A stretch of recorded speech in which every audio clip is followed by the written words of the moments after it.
Chapter 54. The autumn wind was always refreshing and elegant, but at this moment, because of the tense atmosphere, it seemed that even the fragrance of the flowers had become strong. Shin-Yuk covered her mouth and said with some surprise, "This fifth younger sister is a female. Why would anyone pick this?"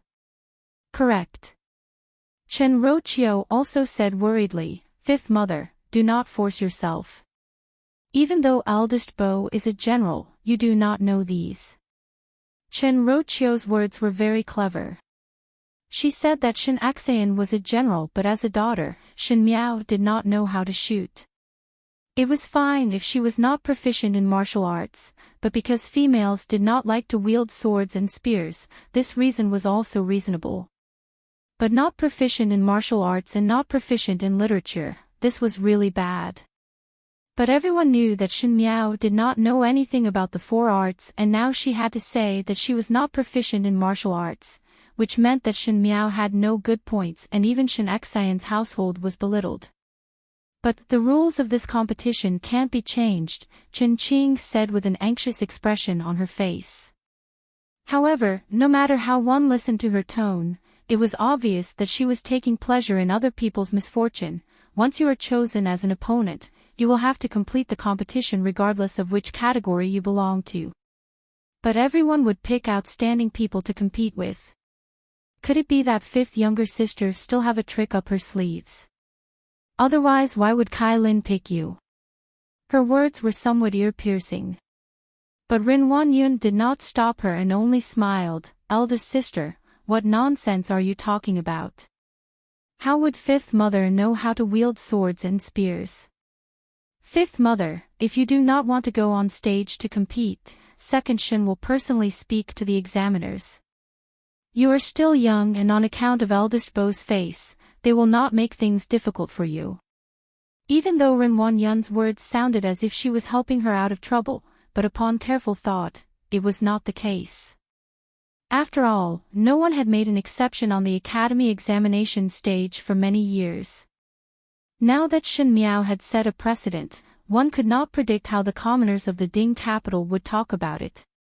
Moreover, if Shin Xayan's name was brought out, there would be people who would say that Shin Xayan relied on his merits to exercise his privileges. After all, one's status brought about benefits, but there were also many disadvantages. And she would never allow anyone to say the word no to Shin Xayan. "Many thanks, second Shin. No need." She stood up from the female side of the banquet and slowly walked towards the stage. The field gradually quietened down. Only the girl's voice could be heard clearly, and it caused quite a stir in the field. "I accept this battle." Kai Lin's gaze flickered. He did this just to vent Shin Yu's anger. In the martial arts category, it was the first time a man challenged a woman to a competition.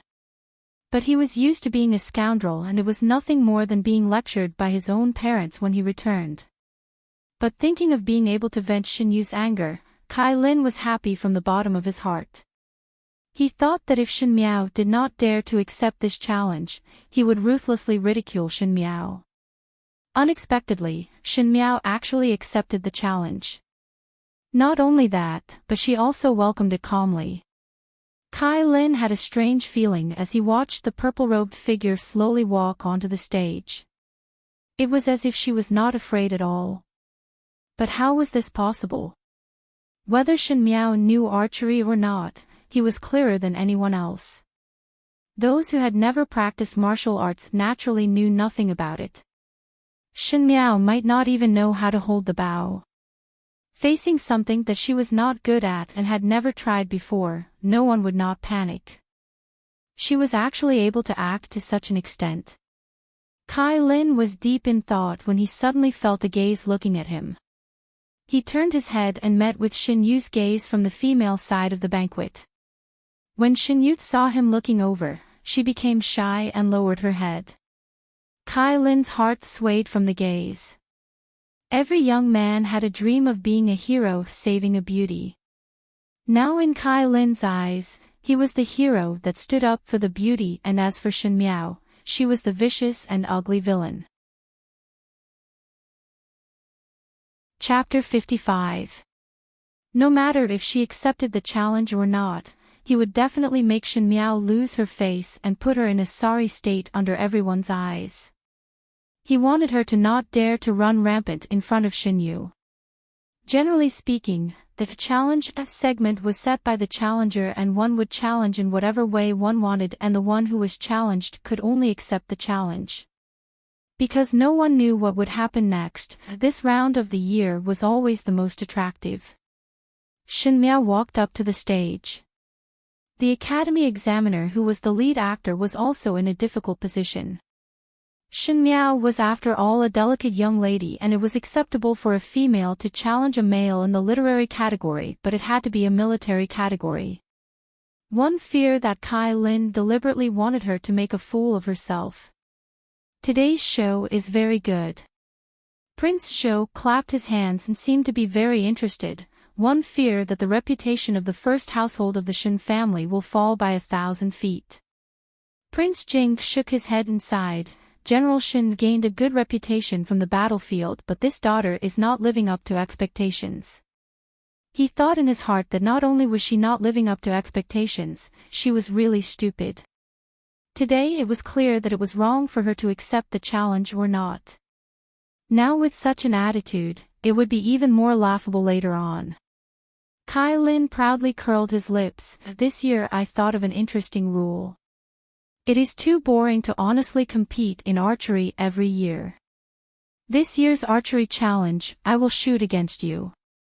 You will place the fruit on your head and I will shoot you with an arrow. Afterwards I will place the fruit on your head and you will shoot me with an arrow. How about it?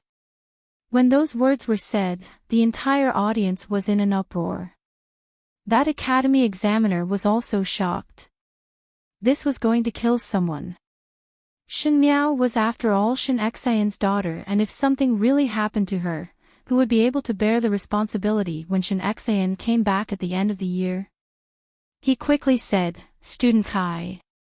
Kai Lin waved his hand. Teacher, Guangwen Tang did not specially set a precedent for a certain person.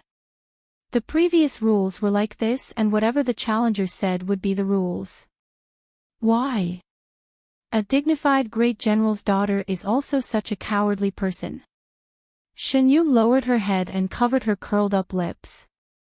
Feng and Ning frowned but did not know what to do at the moment. Well said. The voice was somewhat hoarse but it came from Prince Yu who had his eyes closed. A strange smile appeared on his sinister face. Naturally there is no such thing as changing the rules for a certain person. Could it be that on the battlefield, because the enemy was strong, General Shen temporarily escaped? Then it's understandable. After saying that, he seemed to find it funny and laughed out loud. Shen Miao's gaze suddenly sharpened. These people kept on mocking Shen Xian. Did they really think that she was the weakness of the first household of the Shen family? She looked at Kai Lin's gaze, which seemed to be enjoying a good show, and then glanced at the malicious mockery of the people at the banquet. The anger that had been accumulating for a long time finally burst out. Shen Miao, who had been reborn, could endure, but the head of the inner palace, Empress Shen, had a vengeful nature. She said coldly, My father is fighting a bloody battle to protect the country. That's why we have today's splendid chrysanthemum banquet. That's why there are hundreds of flowers blooming in the academy examination. A trace of mockery flashed in her eyes. Winning today's competition doesn't mean anything. You can talk about lust after you've truly gone on the battlefield and killed people. As for the rules you set, why wouldn't I dare? Everyone was taken aback. Why wouldn't I? Your archery skills are exquisite, so naturally you would hit the fruit, but my archery skills are not good, and if I were to miss, the one who should be worried about my life is you. She smiled gently and her voice seemed to come from far away, but it was like a clap of thunder exploding in everyone's ears. In this case, sign the life and death agreement. If one is injured or dies, one will bear the consequences. Do you dare? Kai Lin. Chapter 56. The huge Yen Bei Tang was silent at this moment. The young female's back was straight. Her figure was petite, but it seemed to contain infinite power. Every move she made had the persistence to trample everything under her feet. Kai Lin was speechless for a moment. What Shen Miao said was right. To shoot arrows at each other like this, the one who was in the most danger should be him. It was because Shen Miao did not have any archery skills, and if the arrow was slightly off the mark, perhaps the arrow would pierce into his head. But how would Kai Lin think so much? His thinking was simple. As long as he shot the arrow first, with Shen Miao's temper, she would be so scared that her legs would go soft and she would beg for mercy. He would then play around with Shen Miao, and as a result, Shen Miao's face would be lost, and naturally he could help Shen Yu vent her anger. As for what would happen after that, Kai Lin did not even think about it. In his heart, Shen Miao would naturally be so scared after he shot the arrow, so how would she have the strength to shoot at him? Moreover, a female who had not even pulled a bow before, perhaps she would not even be able to pull a big bow, so it would be a joke. Kai Lin thought like this, but he missed out on Shen Miao's reaction. She just quietly looked at the other. That kind of calmness that was beyond her age made Kai Lin suddenly angry out of shame. Shen Miao's gaze was like watching a child being played, pitiful and ridiculous. It was the most impulsive age, so Kai Lin did not say anything further. What do I not dare to do? Life and death contract is life and death contract. AI. Kai Darren, who was at the male side of the banquet, sighed anxiously. He could not wait to rush forward and beat up this unfilial son of his. Previously he thought that Kai Lin was just naughty and did not expect that he would pick Shen Miao. Kai Darren was not worried about his son's safety for the life and death contract, but he was afraid that Kai Lin would really make Shen Miao unable to step down from the stage or shoot and injure Shen Miao. Not everyone could withstand Shen Xayan, this kind of uncouth old man. Shen Yu anxiously said, "How can fifth younger sister sign a life and death contract? It is only in academy examinations, how can it be to such a stage? This cannot be done." Yes. How can fifth lady be so insensible? Ren Wanyan frowned. How can one say such words in a moment of impulsiveness? What if something goes wrong? She did not even mention that it was Kai Lin who forced Shen Miao to make this choice, and only attributed everything to Shen Miao's actions in a fit of anger. Chen Roqiu shook her head and sighed softly. In the end, the desire to win is a little strong. They were concerned about Shen Miao and anxious for Shen Miao. Naturally there was no lack of interest from the male side of the banquet. Prince Yu of the first rank stared at the purple-clad young female on the stage, and his turbid eyes exuded interest. It was as if a beast had seen its prey, but that gaze was nauseating. This young lady of the Shen family is really bold but not astute. Zhou Wang pointed out, she actually signed the life and death agreement. Doesn't she know that if something goes wrong, Shen Xayan can't say anything about it? Most likely it is to protect the reputation of the Shen family. Fu Xiuyi looked at Shen Miao on stage and said, "After all, no one is willing to hear bad words about their own family." Unfortunately, even this would not change the fact. Prince Jing shook his head. Simply too impulsive. No wonder he said she was ignorant and stupid. Pei Lang picked up the tea on the table and took a sip. He also felt that Shen Miao's actions were too impulsive. Even though he knew that Prince Yu's words were a little too much, but if Shen Miao was really willing to think for the Shen family, then she should think of a way to retreat. Even though she might be talked about by others, it was better than making a fool of herself in front of everyone. "Father, she will definitely win." Su Minglang clenched his small fists to express his position to his father. Master Su glanced at his youngest son. He did not know why, but he felt that Su Minglang was particularly concerned about Shen Miao. Master Su thought that it was most likely that she had coincidentally entered Su Minglang's eyes. Ever since the last time Su Ming Lang reminded the Su family to retreat, Master Su was much more amiable towards his youngest son.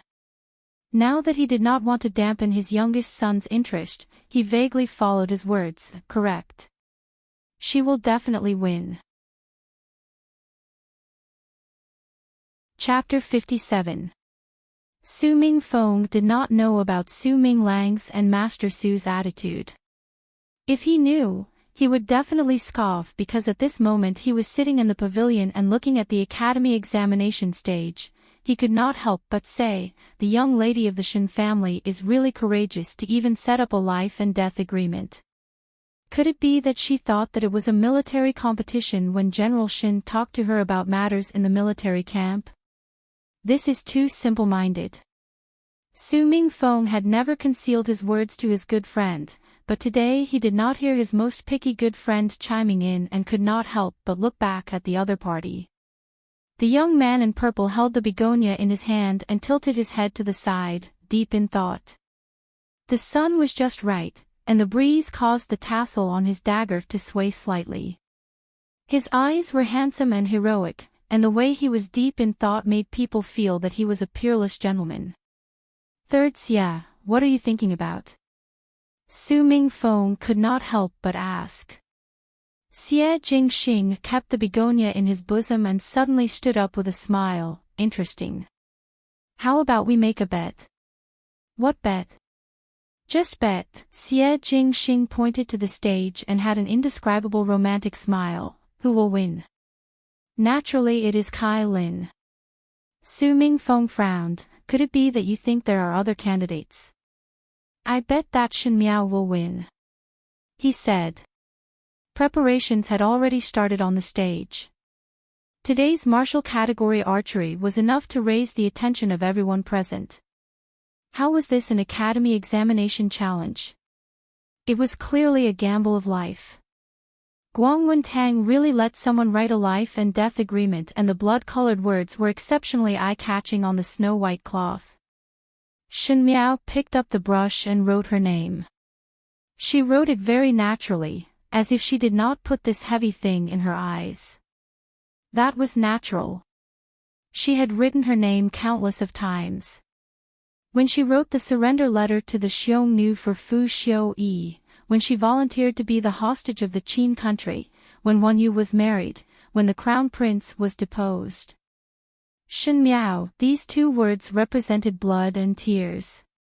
No one could understand the suffering within. In contrast, Kai Lin was not that relaxed. Even though one's heart of victory was at its strongest when one was young, it was after all the first time one signed a life and death agreement. Kai Lin was just a child that was too well protected by the family and was not mature enough. Shen Miao's calmness made his heart even more afraid. The strokes of the pen were as heavy as 1,000 caddies and it was difficult for him to write.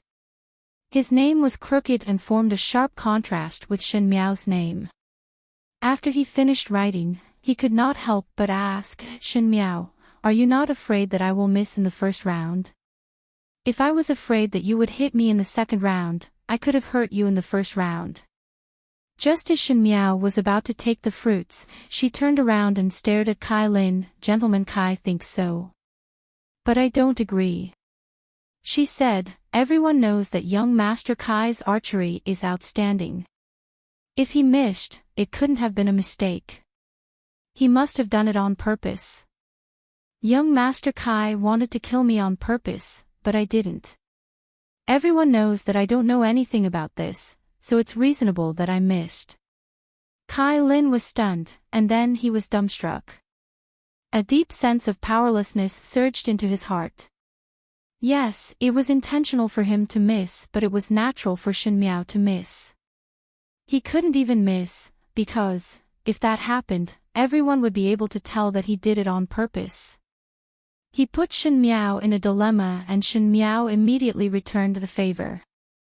No matter what, it would be wrong.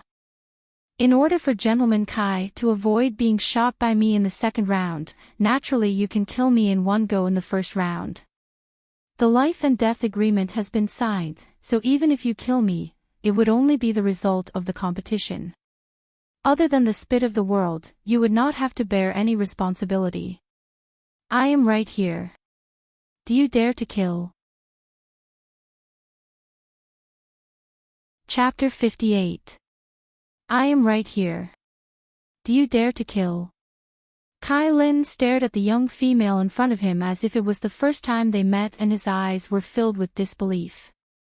He was used to doing whatever he wanted in Guangwen and was pampered till he could do whatever he wanted.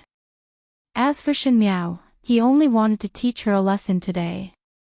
Who knew that not only was Shen Miao not afraid, she even went against him.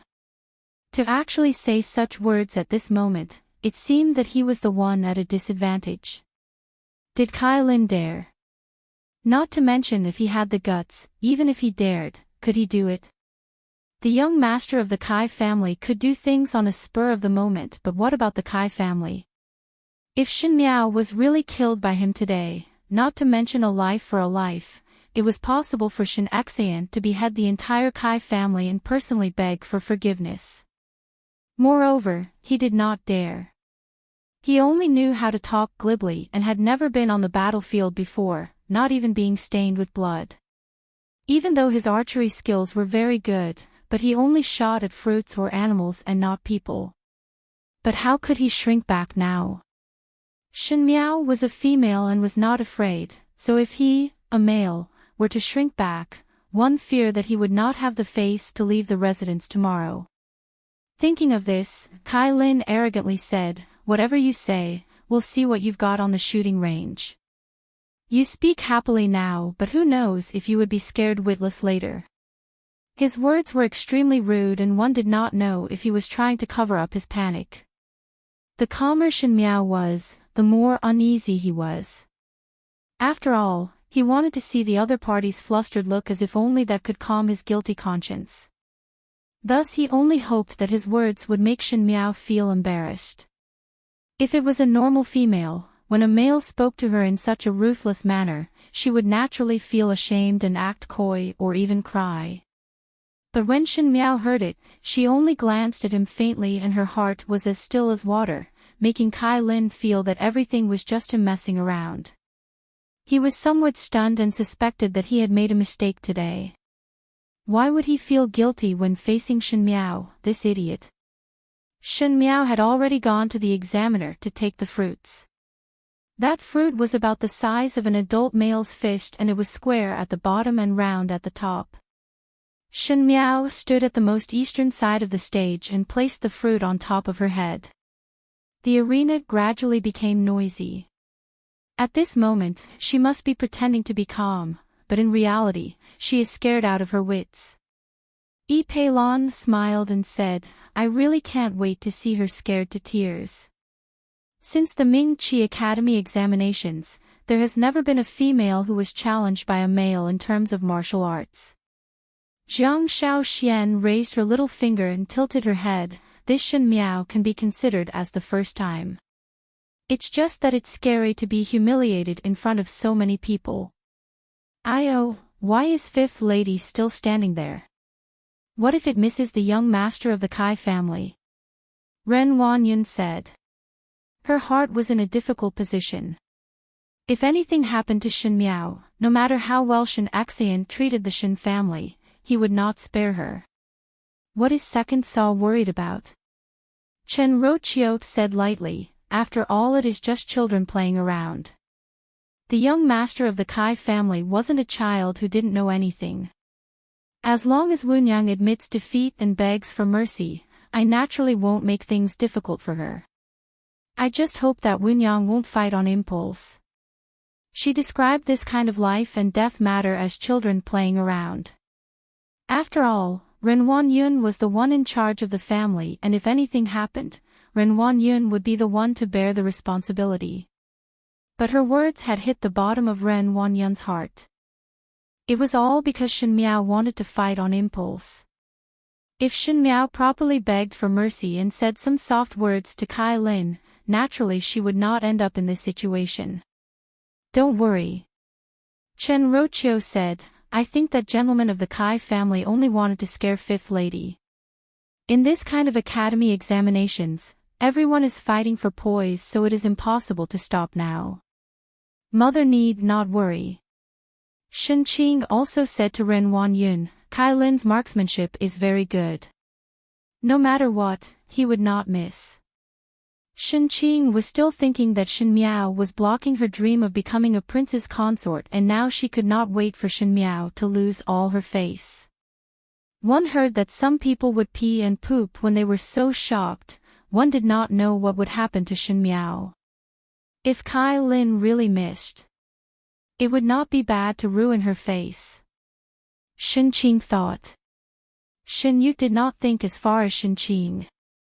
She only wanted to see Shen Miao kneeling and begging for mercy, as if that would be able to regain her self-esteem. She glanced at Kai Lin from afar, but Kai Lin did not look at her.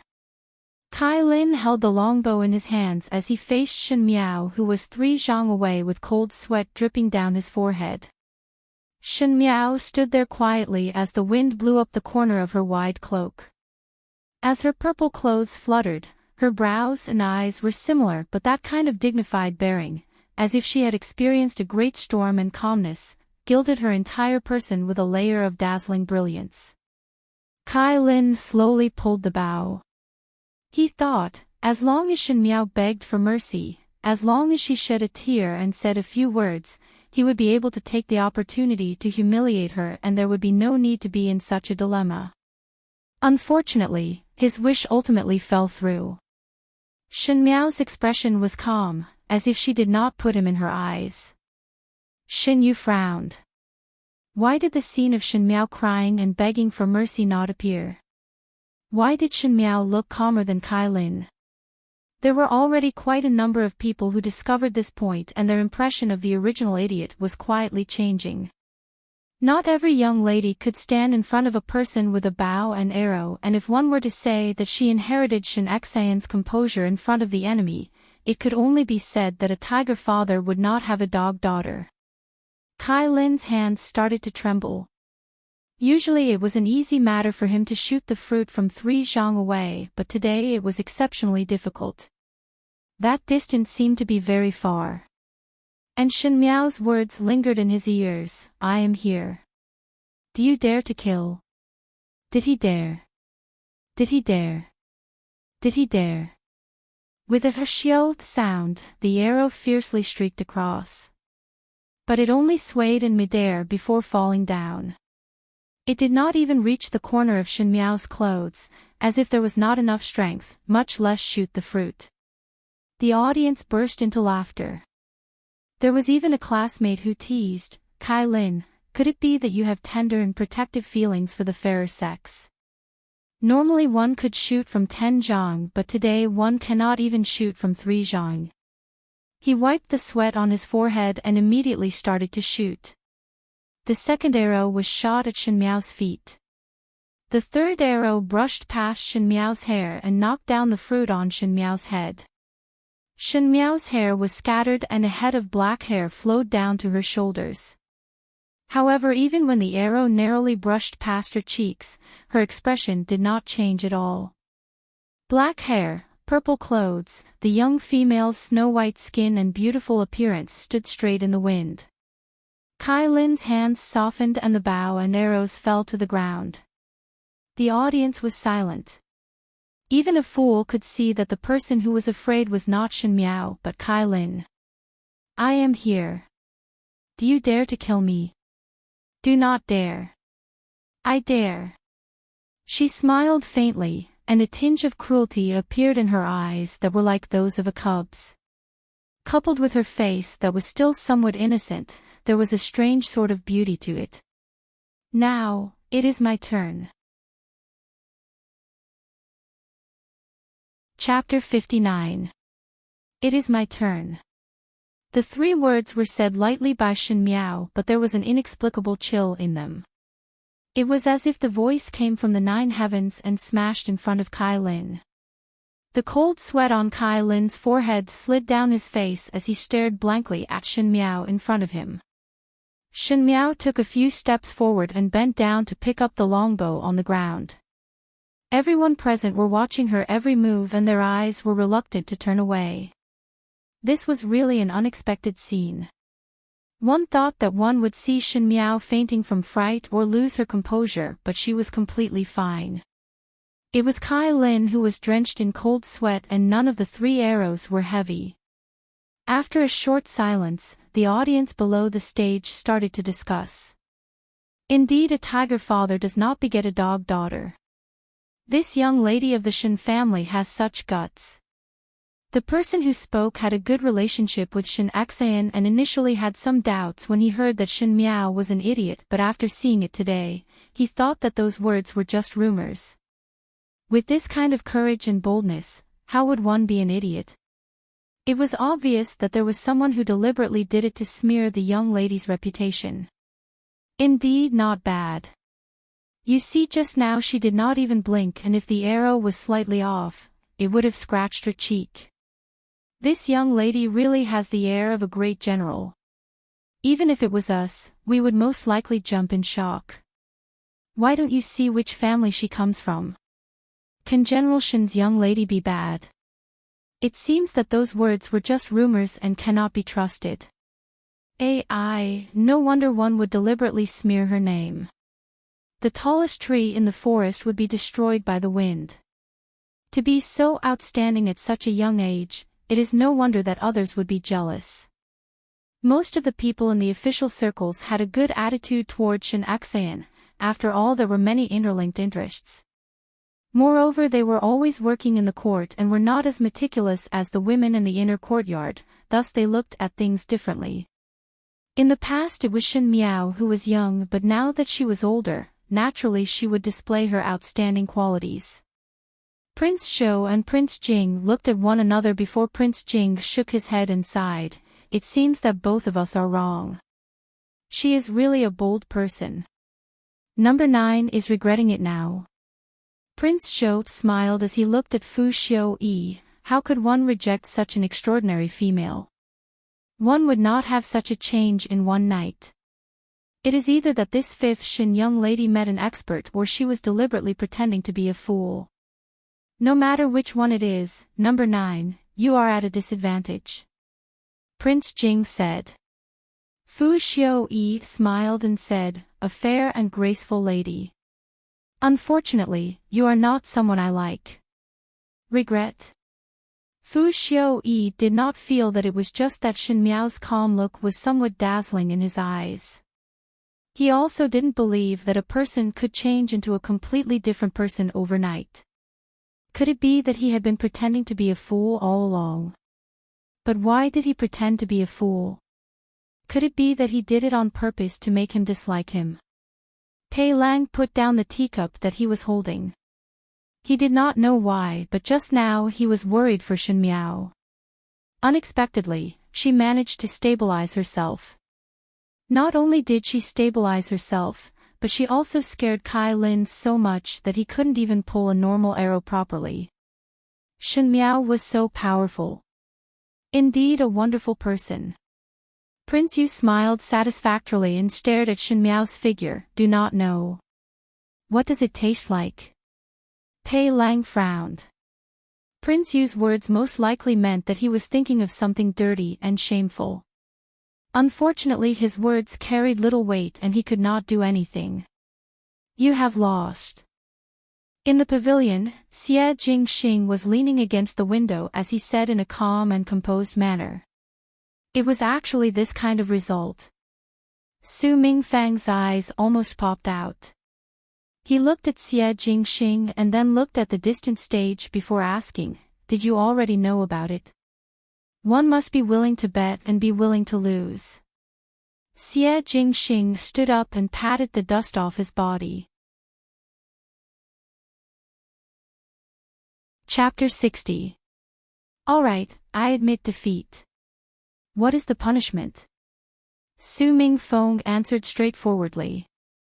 Your punishment is to celebrate with me after this match. How about the new Hong that has been buried for 20 years? You really have a black heart.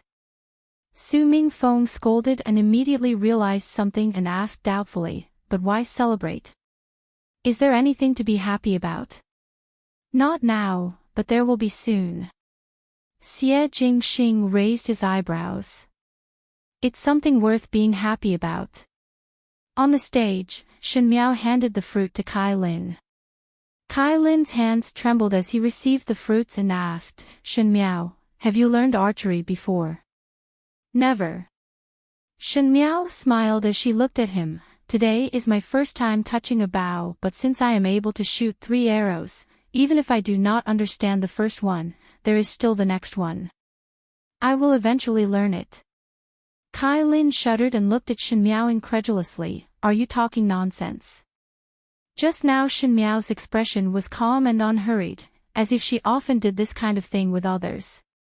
He was lucky enough to think that Shen Miao was an expert. After all, Shen Xayan was the formidable great general and it was possible for him to personally teach his daughter archery. But now Shen Miao actually said that today was the first time she touched the bow. How dare she? He said, you don't know anything, how can you shoot from afar? It's obvious that I can't hit this fruit. Am I not going to die for nothing? Young Master Kai is too ridiculous, Shen Miao said calmly. Her voice was neither loud nor soft. When she spoke, it was just loud enough for everyone to hear. Everyone looked at the purple-clothed girl. She lowered her eyebrows and narrowed her eyes, but her aura was overbearing. Just now, when young Master Kai challenged me to fight, he never asked me if I knew how to shoot. When you were shooting at me just now, you didn't ask me if I would die. Why is it that when it's my turn to shoot, you're asking me if I can do it? These words made Kai Lin speechless. Indeed, he only wanted to vent Shen Yu's anger and deliberately chose the archery that Shen Miao did not know. But now, he had shot himself in the foot. Young Lady Shen, my son is naughty and mischievous. This official apologizes to you on his behalf. Please do not take it to heart. It's just that you really don't know how to use archery right now, so it's hard to avoid accidents. It's not good for you to pursue the matter.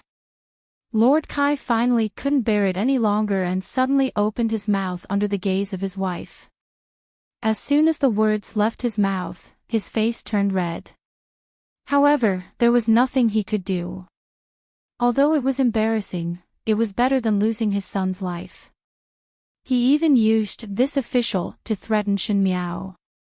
Even though it was not good to bully a young lady like this, Kai Darren was somewhat resentful that Shen Miao did not know how to be flexible and his tone involuntarily had some majesty. But how would Shen Miao be intimidated by an official? She had dealt with the Xiongnu, the imperial family of the Qin country and the emperor of Mingqi. As for the officials, she really did not put them in her eyes. Thus everyone could only watch as Shen Miao's chin was slightly raised. Kai Darren was originally standing below the stage, so looking from afar, he looked like an official crawling at Shen Miao's feet. Shen Miao's words made everyone dumbfounded. She said, Kai Darren, just now I bet my life and now it is Kai Lin's turn to bet his life. The life and death agreement has already been set and it is clearly written in black and white. Even if I were to shoot him to death today, it would be fair and square and there would not be a trace of relationship. If one is willing to bet, one must be willing to lose. Not waiting for Kai Darren to speak, she continued, one cannot stand without trust. This rule was personally suggested by Kai Lin and now to go back on it, could it be that Kai Darren's style is the same in the official circles? Once the situation is not right, one would immediately change the rules. Chapter 61. One cannot stand without trust. This rule was personally proposed by Kai Lin and now to go back on it. Could it be that Kai Darren also has such a style in the officialdom? Once the situation is not right, he would immediately change the rules.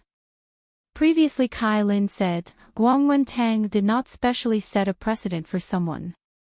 Whatever rules the challenger says, then the rules will be followed. Why? A dignified great general's daughter is also such a cowardly person. His words were still ringing in one's ears, and now Shin Miao returned it back to Kai Darren's face, making Kai Lin speechless. The rules are set by you all, and now you all are not doing it. With a red mouth and white teeth, is it possible to do anything? Are all the Darren of Ming Chi like this? Her words were sharp and ruthlessly exaggerated the matter. Kai Darren's cold sweat suddenly dripped down. There were so many colleagues in the officialdom, and today there were his relatives, and naturally there were also his enemies. When Shin Miao's words fell into the ears of those who had the intention, who knew what kind of fuss would be made out of it. Moreover, there were people from the imperial family here, and if it was not good, it would attract the suspicion of the imperial family. Not to mention Kai Lin, even the entire Kai family would suffer a calamity. Young Lady Shin said correctly. The one who spoke was Prince Yu of the first rank. He smiled strangely at Shin Miao and said, Kai Darren, Gentleman Kai set the rules so naturally it must be completed by himself. When would Prince Yu of the first rank be kind enough to help others out of trouble? When those words were spoken, everyone's eyes were cast towards Shin Miao. There were all kinds of meanings, some understanding and some contempt. Prince Shou and Prince Jing looked at each other before Prince Jing sighed. Even Royal Shu has spoken. Perhaps we will have another young Royal Saw. When Prince Shou finished, he also felt that it was funny and shook his head without speaking. Prince Yu of the first rank had already spoken, so no matter how dissatisfied Kai Darren was, he would not dare to refute at this moment. Even though he was angry in his heart, he could only brace himself and say, It is this official's lack of consideration. He stared at Kai Lin with sorrow and anger at Kai Lin before turning and leaving. Kai Lin watched helplessly as his father left, and his heart was also anxious. He originally thought that Shin Miao was only good at talking, but when he met with Shin Miao's clear eyes, his heart could not help but feel a chill. She was like a silent beast. She clearly looked like a little girl who had not yet grown up, but why did she feel so scary? He lowered his voice and said, If you hurt me, the Kai clan will definitely not forgive you. This could be considered a threat. Kai Lin was now riding a tiger, and it was hard to get off. With Shin Miao's archery skills, if he were to miss by even a little, his little life would not be guaranteed. When he hunted with his good friend, he had also seen arrows miss, shooting into the eyes or buttocks of the prey, but it was not a one-shot kill. The struggle of the prey was really tragic. Could it be that he was a lamb waiting to be slaughtered? He threatened like this, hoping that Shin Miao would have a sense of propriety and gently pull the bow, and that would be it. He whispered again, If you are sensible this time, in the future. In the future I will not find trouble with you in Guangwen Tang. Shin Miao gently raised her eyebrows and looked up at him. Kai Lin looked nervous, as if he was afraid that she would not agree. Unfortunately, she had seen many such people in her previous life. He only bullied the weak and feared the strong. Now he was afraid, so he relented. Once today's matter was over, Kai Lin would definitely be the same as before, and would even wait for a chance to retaliate after losing face. Just like a badger that had just left its nest in the jungle and thought that it had dominated the jungle, but when it met a ferocious wolf, its face would change. But if there was a chance in the future, this badger would still think of ways to give it a try. Unfortunately, she was never a wolf. She was a tiger. How to make this badger never dare to provoke her again, that was. Bite off his neck in one bite, so that he would never dare to provoke her again. She smiled gently. Previously I asked you, do you dare to kill me if I am here? Your archery skills had already answered this question for you. Now that this question is in front of me, do you want to hear my answer? Her little face was as smooth as jade and still had a bit of tenderness, like a sprout growing in spring, but her words were so savage that it made one's heart palpitate. I dare. Finishing this sentence, she turned around and walked to the shooting platform. Kai Lin stood at the same spot in a daze and only recovered to his senses when the examiner called his name. Only then did he discover that everyone was looking at him and their eyes were filled with a look of watching a good show. His gaze landed on the pink-clad young lady at the female side of the banquet. Shen Yu was talking to the person beside her and did not even look at the platform. He suddenly felt somewhat lost and felt that his actions at this moment made others even more disgusted. He was the one who provoked it, so how could he shrink back now? If he lost to a female, one feared that the Kai family would become a laughingstock in the capital, not to mention that Shen Yu was watching from below the platform. If he were to make a fool of himself, how could he face Shen Yu in the future? Facing Shen Yu. Just a little female, and she said it's so frightening. Could it be that she really dared to kill? Even if there was a life and death agreement, killing a person was not something that could be easily explained. Thinking about this point, Kai Lin encouraged himself in his heart and pretended to be calm as he walked to the white line 3 zhang away and placed the fruit on top of his head. Everyone looked at him and then looked at Shen Miao and felt that there was some strange feeling. In the distance, Xie Jingxing opened his mouth. Make a guess. Did you hit or not? Of course not hit. Su Mingfeng stared at him, not to say if she has the guts to injure Kai Lin, even if she dared, does she have the ability? There are very few unmarried females who practice martial arts, and moreover Shen Miao's character, you should know from the Ding capital that she does not know anything. Xie Jingxing smiled lowly, not necessarily. Could it be that you want to bet with me again? Why the need for such a superfluous move? I have already seen the ending. Su Mingfeng was used to his good friend's mysteriousness, so he said, what ending? Xie Jingxing lazily said, you lose. Shen Yu looked at Shen Miao on the stage and her heart tightened. She softly asked Chen Roqiu, Mother, will she injure Gentleman Kai? Naturally not. Chen Roqiu saw that her daughter was somewhat bewitched by Shen Miao today and could not help but sigh in her heart. She thought that she was still too young and could not maintain her composure. She said, how could it be that easy to hit the target? I heard from your first uncle that drawing a bow also requires strength. Your 5th younger sister has never drawn a bow or shot an arrow in the mansion. I'm afraid that just drawing the bow requires a lot of strength. You should not let your imagination run wild. Your 5th younger sister is only playing around. Was Shen Miao really playing around? Naturally not. She lifted her hand, knocked the arrow and pulled the bow.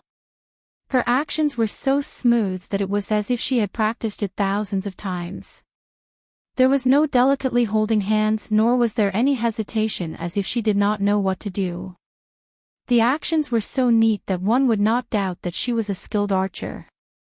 In the next moment, the arrow that left the bow shot towards Kai Lin with a murderous intent. The entire audience quietened down, and in the extreme silence, the arrow that fell to the ground made a crisp sound. And the arrowhead still had a little red. Chapter 62. On and off the stage, everyone froze into a still picture. The one who broke this picture was Kai Lin.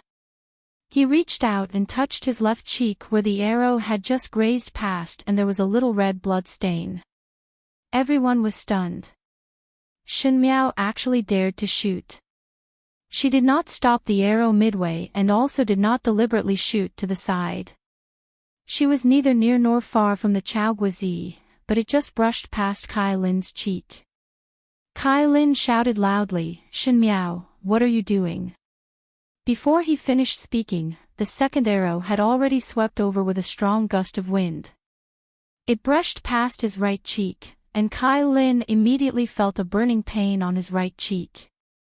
He reached out to touch it, and to his surprise, he discovered that it was a smear of blood. He was almost going crazy.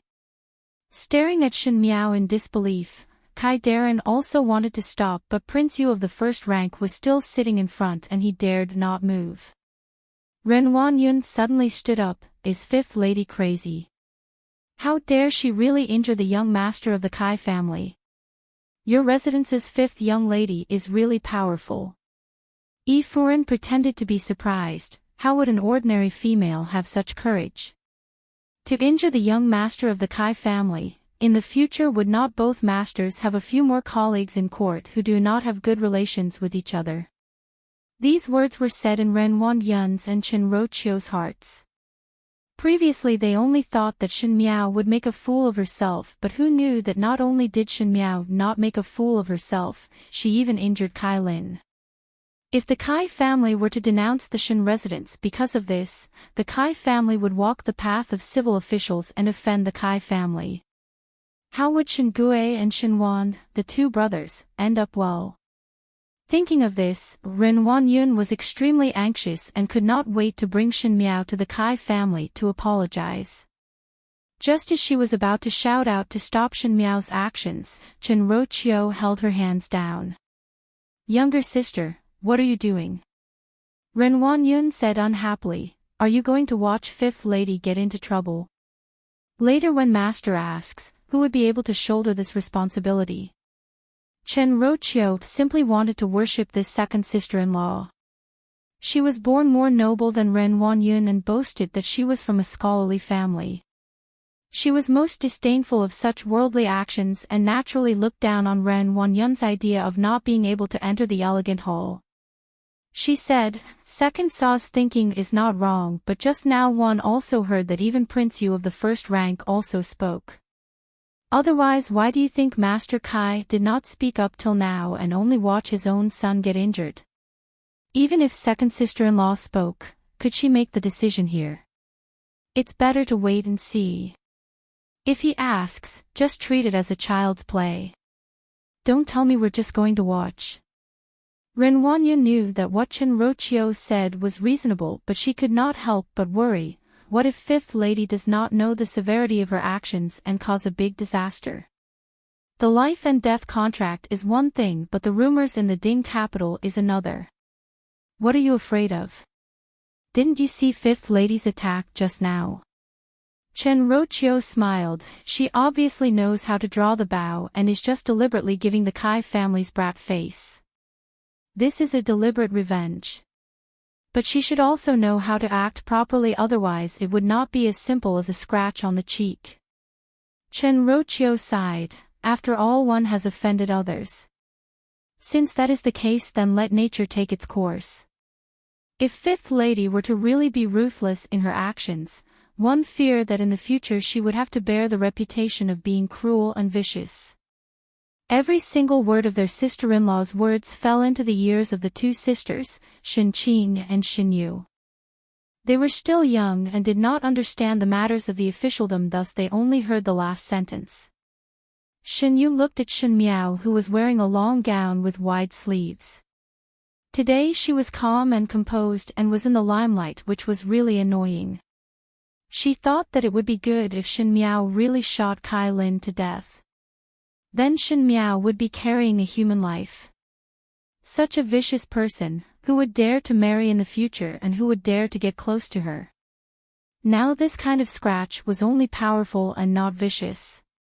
The more she thought about it, the more sparkling things flashed in Shen Yu's eyes.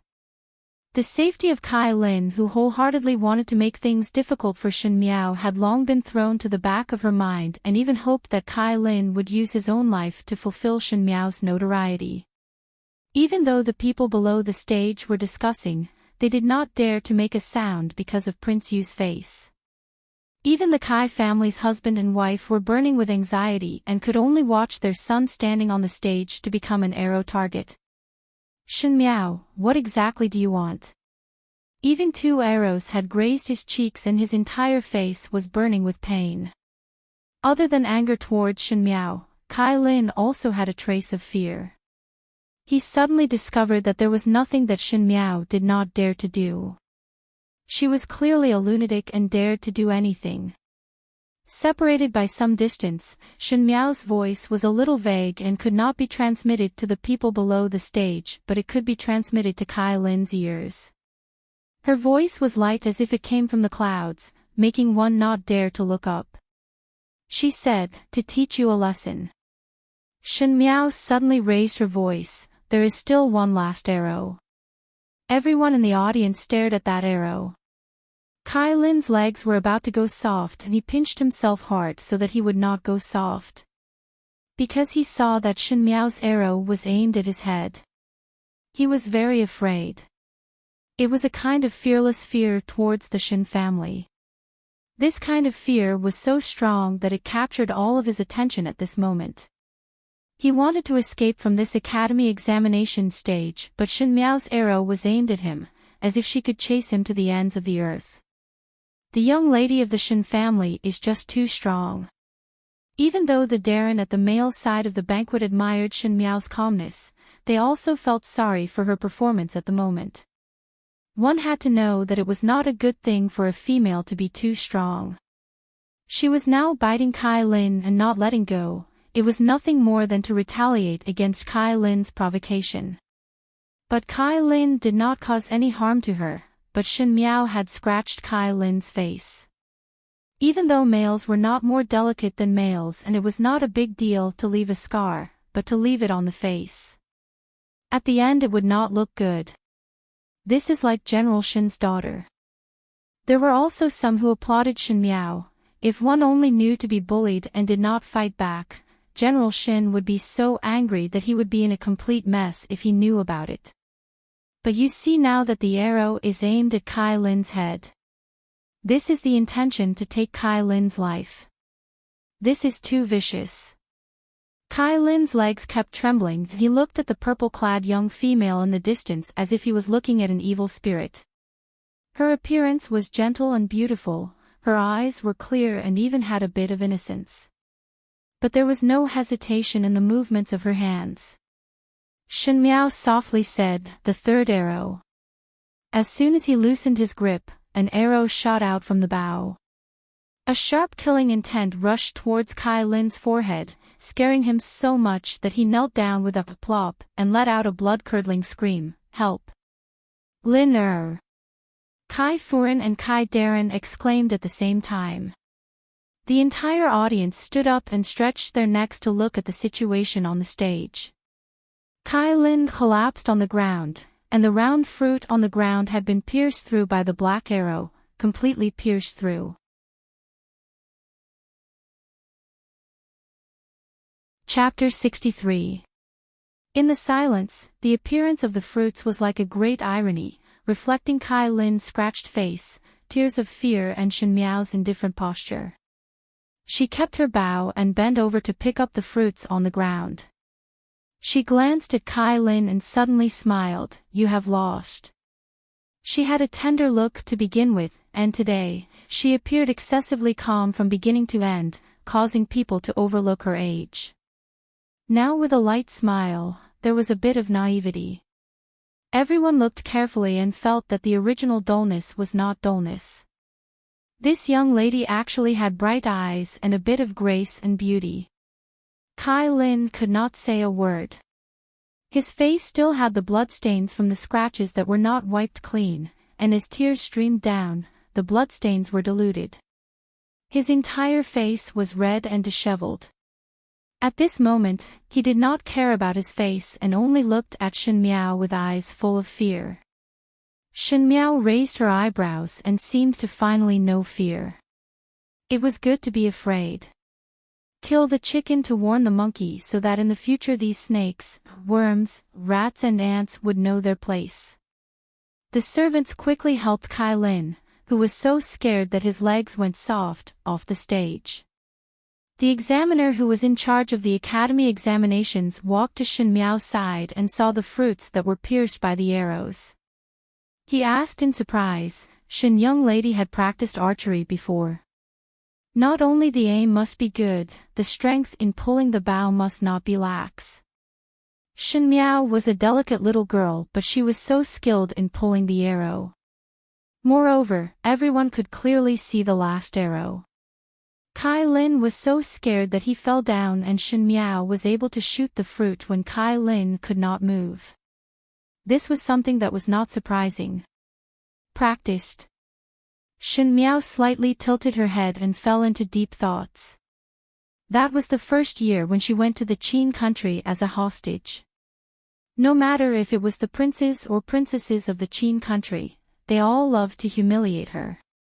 It was a very interesting thing to see the Empress being humiliated, but she could not get angry because at that time the Qin country was lending troops to Ming-Chi. Those princesses and princes invented a new way of playing, and it was the rules that Kai Lin set in the academy examinations. Changing the person to hit the fruits.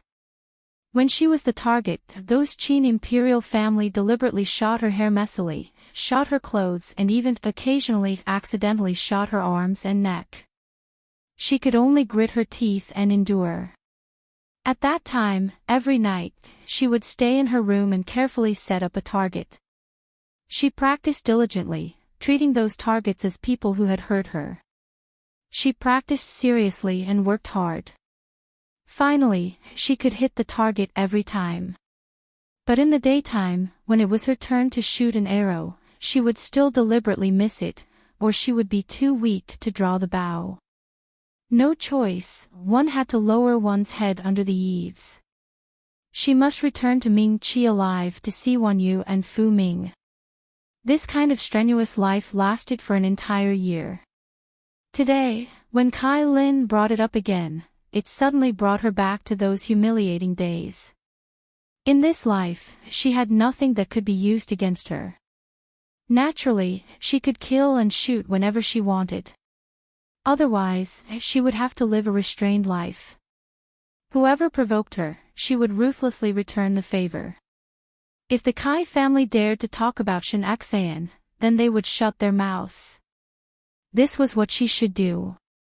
She smiled and said, "I've seen elder brother practicing diligently in the courtyard. I've seen it many times, so I've followed his example. I didn't expect to hit the mark today." This made the Kai couple below the stage so angry that they were in a complete mess. Their son was once a first-rank archer, but today not only did he not hit a single target, he even made a fool out of himself in front of everyone. Shen Miao said that she was just following the example of the first time she pulled the bow and shot the fruit. What kind of muddled matter was this? Paw, paw, paw, a clear and crisp applause sounded. Everyone turned around and saw Prince Yu clapping his hands. Indeed, not bad. Shen Miao glanced at him but did not make a sound. The examiner said in a clear voice, "Is there anyone else who wants to challenge the first-rank archery?" This round was naturally won by Shen Miao, and other people would naturally come up to challenge Shen Miao. If there was no one to challenge, Shen Miao would be a well-deserved first rank. Hearing those words, Shen Yu's face suddenly became ugly. In the first academy examinations, she was completely overshadowed by Shen Miao. She looked at Fu Xiu-yi, who was talking to Prince Jing and Prince Shou from afar, and clenched her hands tightly before loosening them. In his heart, he cursed Kai Lin, who was a good-for-nothing. But in the next moment, she heard someone shouting, "I want to challenge Shen Miao." At the male side of the banquet, a youth stood up. This person looked to be around 16 or 17 years of age and was considered not bad. Unfortunately, his pair of eyes revealed an unconcealable sophistication and shrewdness. Even if his tone was humble, there was a kind of pretentious feeling. With just one look, Shen Miao knew who this person was. She found it somewhat funny in her heart. This was the Shu son of the Marquis of Lin and Xie family, Xie Jingxing Shu younger brother, second young master Xie Changwu. This person did not have any other abilities but was extremely slick. He was the most pretentious person in the officialdom and was proficient in bootlicking. Afterwards the entire Xie family collapsed, and this pair of Shu sons and Madame Fong relied on the new emperor's pension for the Xie family to live comfortably. Xie Changwu and his younger brother Xie Changchao even entered the court as officials. At that time she did not like these two brothers at all, because the two Shu sons of the Xie family were on Mei Furen's side and were on good terms with Fu Xing, and often helped Fu Xing to suppress Fu Ming. The reason why Shen Miao reminded Xie Jingxing to find an opportunity to eradicate his own Shu brothers was because she was still brooding over the matters of the past lifetime. These two people must not be left alive, as leaving them alive would be enmity. Now she had yet to take revenge for her enmity, but this person took the initiative to send himself to her doorstep. But for what? She looked at Master Kai's position. Master Kai's face was calm and Xie Changchao seemed to be comforting him. That's right, recently the two Xie brothers were preparing to find a job under Kai Darren, thus they had been taking the initiative to befriend Kai Lin. Unfortunately, the one Kai Lin wanted to befriend was Xie Jingxing and did not care about the two brothers. But wasn't it a good opportunity now? One had to know that in the past lifetime, at the end of this year, which was when she successfully forced Fu Xiu-yi to marry, Xie Changwu and Xie Changchao entered Kai Darren's hands. After that, 2 years later, the Kai family was involved in a corruption case and their assets were confiscated and exterminated. There were many things that had changed, but there were also many things that did not change. It seemed that after the changes, the ending had not changed. The two Xie brothers wanted to use this method to please the Kai family, but let her sweep their face. Just as Shen Miao was about to answer, she heard a voice coming from the side. That voice was lazy and had an indescribable ridicule. Usually you do not practice with older brother at home and now come to challenge a little girl. Xie Changwu, the more you live, the more you are regressing. Xie Jingxing appeared on the stage and he folded his arms across his chest as he looked at the two Shu brothers who were stunned below the stage. He smiled, "How about I challenge the both of you? Let me discipline my younger brother and not learn from a coward to fight with a female and disgrace himself outside." He looked at Shen Miao again and said, "You go down."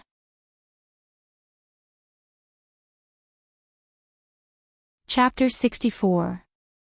Shen Miao stared at him without moving. She had reminded Xie Jingxing, so she was naturally prepared for Xie Jingxing to go on stage, but she didn't expect it to be like this. She didn't know whether to laugh or cry. It was as if Xie Jingxing was helping her out, but the truth was not like that.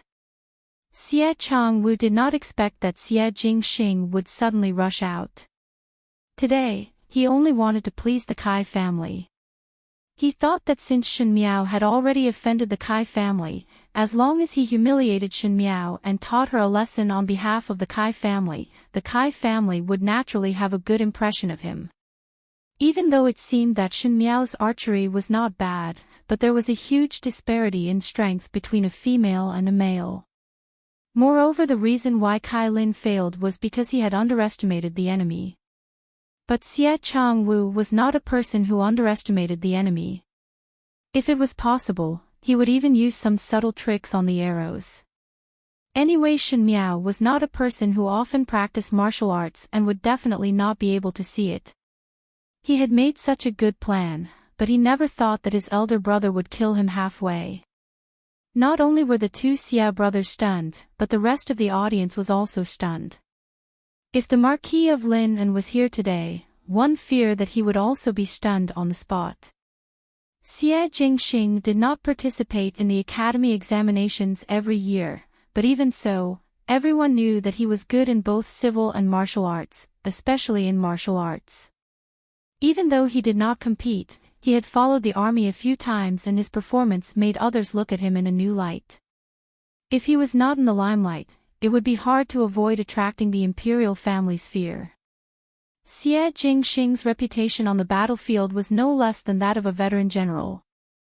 However, the reason why he did not participate in the annual academy examinations was not to dispel the royal family's fear. It was purely because he did not care about trifles, as if he had a few rebellious bones, or because he was deliberately against his father. In short, he looked down upon the performance of the academy examination. It was because he did not participate that everyone could only look at the two Shu sons of the residents of the Marquis of Lin, and Xie Changwu and Xie Changchao also put in hard work and were able to get a few first grades in the academy examinations. But this year, the most cynical little marquis of the Xia family, and the two outstanding concubine brothers were competing. Who would win? Although Xia Jingxing's reputation was out there, people were more used to accepting things in front of them. Xia Jingxing had never displayed his talent in the Ding capital. The women only knew of this youth's brilliance from their master's words, but what they heard was false, so they still had some doubts. Although those youths envied Xia Jingxing for being able to be so free and unrestrained, they were also jealous. Now that they saw that they might be able to dampen Xia Jingxing's spirit, they were somewhat happy. In addition, the two Xia brothers knew how to conduct themselves, and there were many people who were on good terms with them, thus the youths would side with Xia Changwu and Xia Changchao. It was the young females who had long blushed in front of Xia Jingxing's handsome looks. Looking at his extraordinary bearing, there was a kind of valiance that was completely different from the soft temperament of the Ding capital's hedonistic young masters. It was as if he had a blood-cold aura, but he always smiled evilly, which made him extraordinarily charming. Therefore, the girls were all optimistic about Xia Jingxing. Shen Miao took a panoramic view of everyone's expression. Most likely these people felt that Xia Jingxing came up to challenge his two younger brothers on a whim, and his noble son's temper flared up. But Shen Miao gently smiled. Xia Jingxing was not an easy person to deal with. Since he was already on the stage of the academy examinations, there was no possibility for his two Shu brothers to retreat unscathed. The difference between Xia Jingxing and her was that even though she acted arrogantly on the surface, she still had a plan and knew that she had to plan slowly in order to achieve her goal. But Xia Jingxing, most likely because he had the residence of the Marquis of Linan behind him, he was fearless. But behind him, was there only the residence of the Marquis of Linan? Chapter 65. Just as she was thinking, Xia Changwu below the stage spoke out, "Eldest brother, this one fear is not good." "What is not good?" Xia Jingxing glanced at Shen Miao and then looked at Xia Changwu before suddenly smiling. "Or do you think that Shen Miao is more challenging than this marquis?" With a huffed sound, everyone below the stage laughed. Xia Jingxing continued to size up Shen Miao. "No internal energy and no martial arts, but you challenged her to archery. You are also a martial arts practitioner and challenging a female who does not even have the strength to truss a chicken." This older brother is unable to understand. His lips suddenly hooked up into a smile and his voice was low and magnetic, "But this little girl's looks are not bad. If you are to pick based on looks, it is worthy of the name." This time, those youths who were pulling their lips started to laugh, and some of them even looked at Shen Miao ambiguously. Indeed, now that Shen Miao had shed that layer of stupid image, her entire facial features seemed to be glowing. She was born to be not bad and had a lovable and adorable appearance, but was extremely quiet. This kind of contrast made one unable to move their eyes away. It was just that her previous image was too stubborn and one could not change it in a short period of time. But Xia Jingxing's words seemed to have lifted that layer of paper, and the youths did not hesitate to agree that Shen Miao was a very special little beauty. The females, however, were not happy. Xia Jingxing's words were clearly praising Shen Miao's looks. Shen Yu's and Shen Qing's expressions changed. Even though they admired Fu Xiu-yi, there were so many handsome males in the world, and there was not only one Fu Xiu-yi. A youth like Xia Jingxing was unique in the Ding capital and even in the entire Mingqi. This kind of youth actually praised that idiot, which made Shen Yu and Shen Qing, who had high self-esteem, extremely jealous. Yi Pei Lan frowned and muttered, "Is little Xia Marquis blind? How could he think that Shen Miao is good-looking? It must be that Shen Miao used some method to confuse him." Bai Wei bit her lips and stared at the youth on the stage. Shen Miao is really shameless. Previously she kept pestering Prince Ding, and now she came to pester little Xia Marquis. Shen Miao did not know of their discussions, but even if she knew, she would just laugh it off. Because she knew that Xie Jingxing's motive for saying these words was not to tease her, nor was it to help her out, but to use a method that the two Xie brothers could not refuse, to force them to go on stage. In all fairness, the two Xie brothers were naturally not willing to go against Xie Jingxing.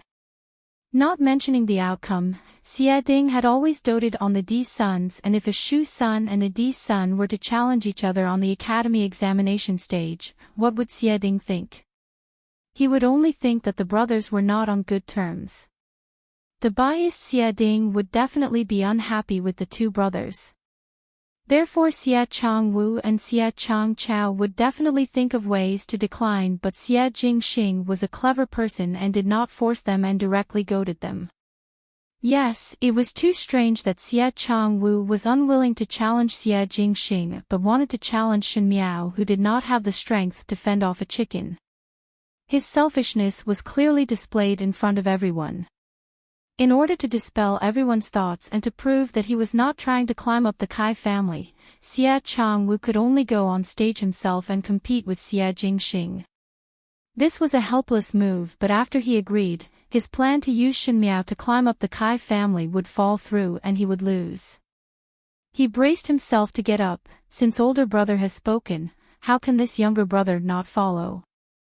How would Xie Jingxing give him a chance to complain? On the battlefield, whoever he wanted to lose, he would lose without mercy. One person is not enough. He raised his eyebrows. Third younger brother, come up together. Chapter 66. Third brother, let's go together. With Xie Jingxing's words, Xie Changchao below the stage was also stunned. Previously, when he saw Xie Jingxing's sudden appearance, he thought that Xie Jingxing was specially helping Shen Miao out of the predicament. Anyway, this older brother's actions could not be inferred from the perspective of an ordinary person. But Xie Jingxing's words stunned him. The person who went up to challenge was only Xie Changwu, so what did it have to do with him? But now that Xie Ding was not present, Xie Changchao could only look toward Xie Changwu and whispered, "Second older brother, what is going on?" Xie Changwu was usually more astute than Xie Changchao, and when he heard Xie Jingxing's words, he was instantly angered. Xie Jingxing wanted to challenge but said that he alone was not enough and had to add Xie Changchao. What was the meaning of this? This was nothing more than humiliating the two brothers. Xie Jingxing naturally thought that the two brothers were not his opponent even if they joined hands. This was just too arrogant. Xie Changwu, who was angered by Xie Jingxing's words, had long lost his usual calmness. His expression became unfriendly, and his tone seemed to contain some anger. "Big brother, you're full of confidence. You don't even put us in your eyes at all." On the stage, Xie Jingxing was playing with the fruit that he had taken from the examiner's hand. His beautiful eyes narrowed as he lazily said, "Not bad, I indeed did not put you all in my eyes. The two of you have been practicing martial arts since you were young and have never sparred with me. I heard that you are outstanding. How about you let me broaden my horizons today?" He continued. Everyone present seemed to have heard the discord between the Xie brothers. One had to know that the matter of the residence of the Marquis of Lineage had spread throughout the entire Mingqi. All along, everyone had different guesses about the relationship between these few brothers, and Xie Jingxing had always maintained an indifferent attitude towards the residence of the Marquis of Lineage, to the extent that he disdained to talk to the two Shu younger brothers, thus there did not seem to be any waves in this coldness. Today was the first time that Xie Jingxing made his two Shu brothers lose face in front of everyone. The audience started to discuss among themselves. Some of them wanted to watch the show, while others were curious about the result. Shen Miao looked at that casual and handsome youth. This person, Xie Jingxing, was indeed somewhat strange. He seemed willful and indulgent, but there seemed to be a clear line guiding him. Now, the two Xie brothers were being led by the nose by him, and he didn't even realize it. He was afraid that after today's written examination, the two Xia brothers would not be left with a trace of their reputation. When Xia Changwu heard it, he suddenly sneered and said word by word, only exchanging pointers, why not? He looked at Xia Jingxing and there were all kinds of strange emotions in his shrewd eyes. He said, since older brother wants to do so, then third younger brother will attack together. I'm afraid that when the time comes, big brother must not say that you're bullying me. He said it so confidently. In other words, if Xia Jingxing lost to them, it was Xia Jingxing who started it first. It had nothing to do with the two of them. Xia Jingxing might even make a fool out of himself.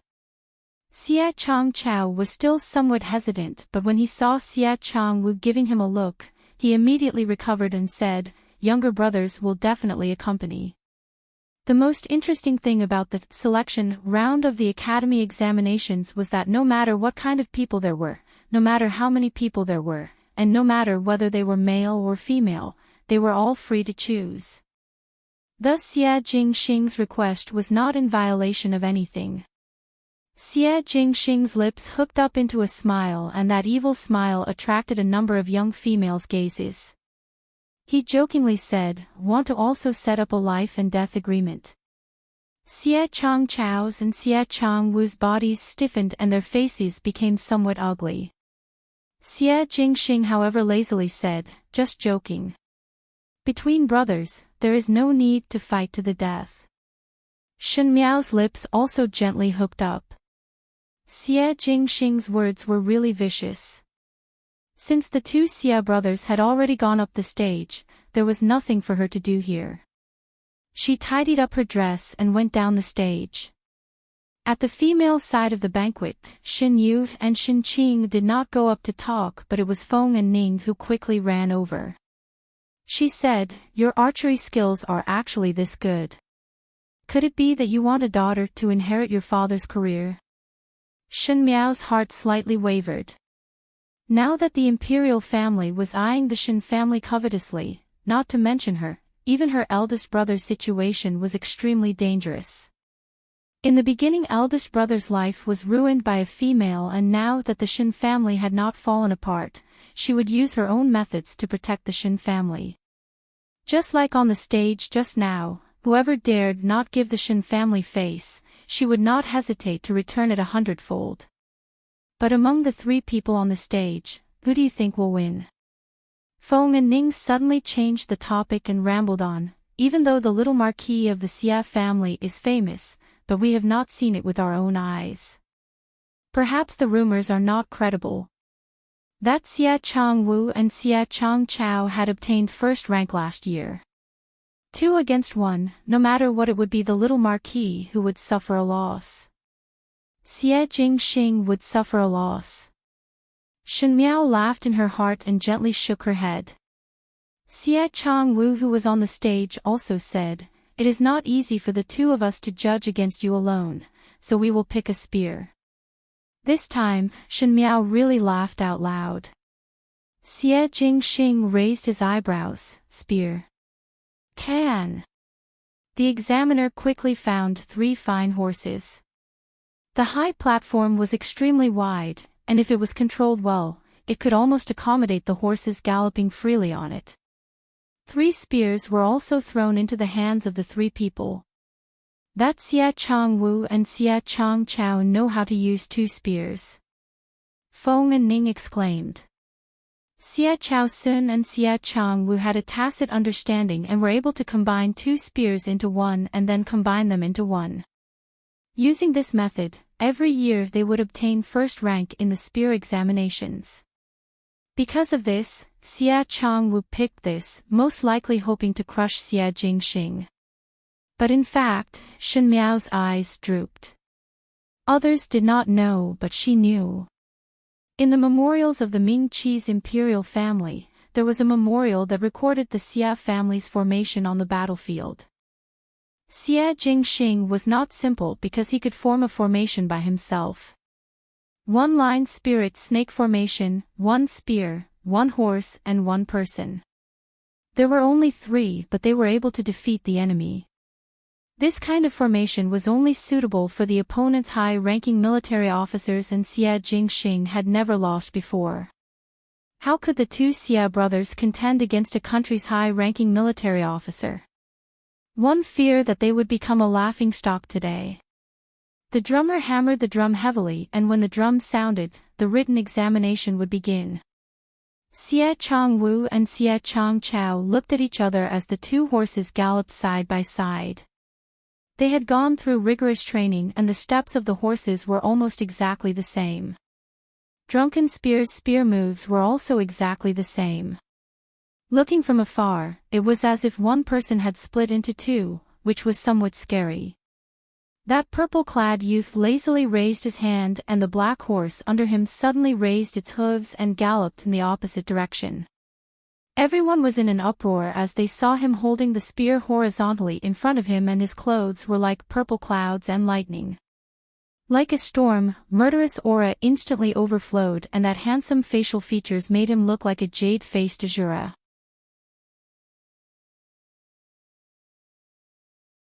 Chapter 67.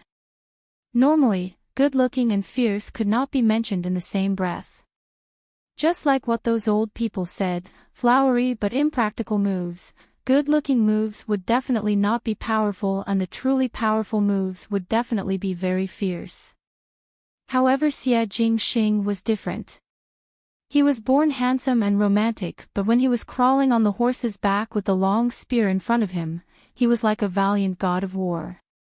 That kind of iron blood temperament that was trained in the battlefield made one unable to move their eyes away from him. Strength and beauty, charm and ruthlessness, he was like a beautiful wolf that had a kind of noble and fierce aura that made one's heart palpitate. His purple robes were like flowing clouds and lightning as the horse beneath him galloped. Below him, everyone's blood seemed to be boiling with the sound of the horse's hooves. He had a strange temperament that could cause people to soar. Xie Changchao's and Xie Changwu's eyes followed the purple-clad youth closely, and they also separated. They actually wanted to outflank Xie Jingxing from the left and right, wanting to encircle and annihilate Xie Jingxing. This was really a shameless way of doing things. It was clearly 2 against 1. Everyone at the scene exclaimed one after another. Fu Xiuyi said, "Xie Jingxing is indeed a good seedling of the Xie family. How is it as mysterious as what you said?" Prince Shou smiled, so stubborn that even Xie Ding could not deal with him.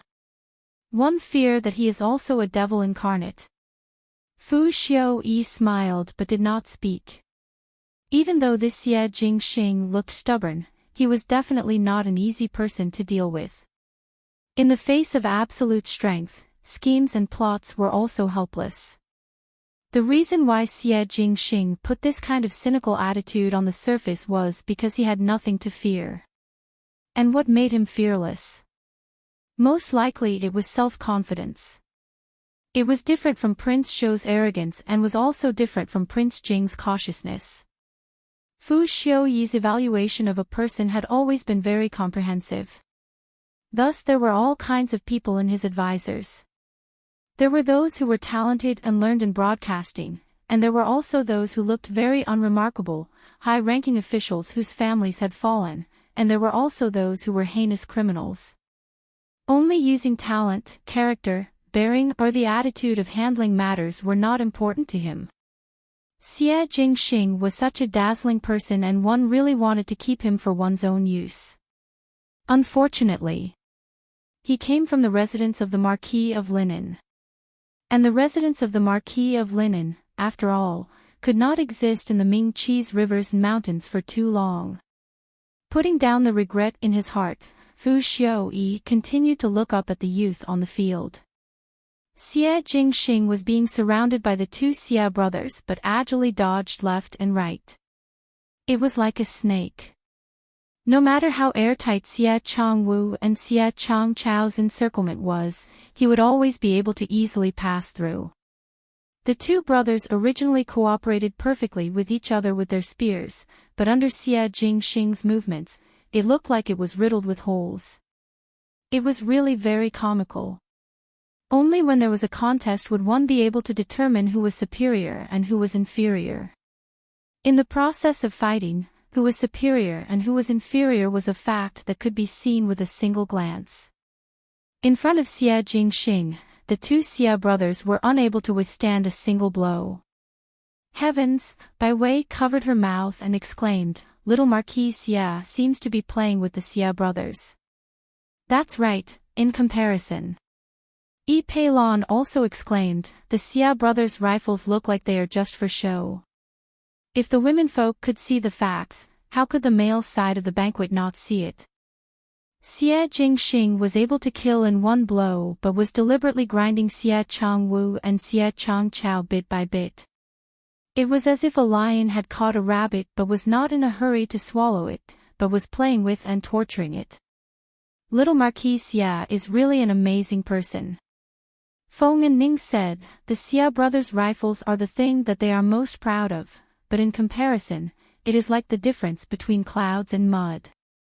One fear that today they will be defeated miserably." Shen Miao looked down at the chess game in front of her.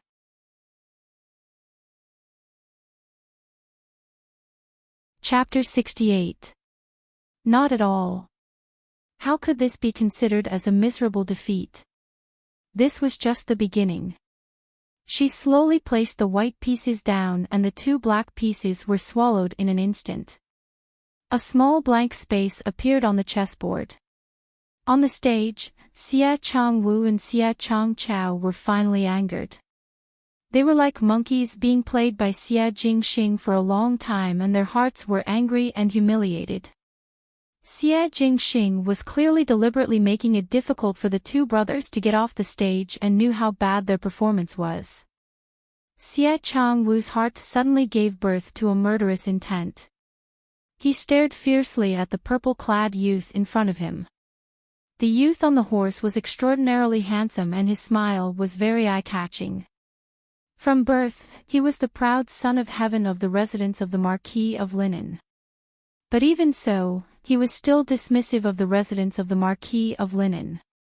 No matter if it was the status of the heir or the favoritism toward Xie Ding. He was like the king of the jungle, a tiger that overbearingly blocked everyone's way of survival. How could one not hate him? In this extremely embarrassing situation, Xie Changwu's perfect mask that he had always maintained was finally on the verge of breaking. He roared loudly and grabbed the long spear as he charged toward Xie Jingxing. At the moment when they passed each other, he viciously stabbed the long spear into the buttocks of Xie Jingxing's horse. Everyone was shocked. In the spear competition, there had never been anyone who attacked the other party's horse. Because the horse was a mount, it was highly possible to injure the other party.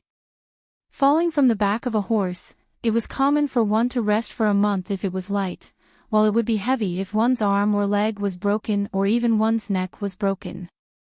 After all, the academy examinations was just a means to evaluate the students and there was no need to be so bloody, so such a situation had never happened before. Xie Changwu's method was really a despicable act. Xie Changchao was also shocked by Xie Changwu's actions but very quickly he understood. Almost without any hesitation, he rode the horse below him and charged toward Xie Jingxing's direction. He actually wanted to trample on Xie Jingxing who had fallen to death. Could it be that these two brothers were crazy?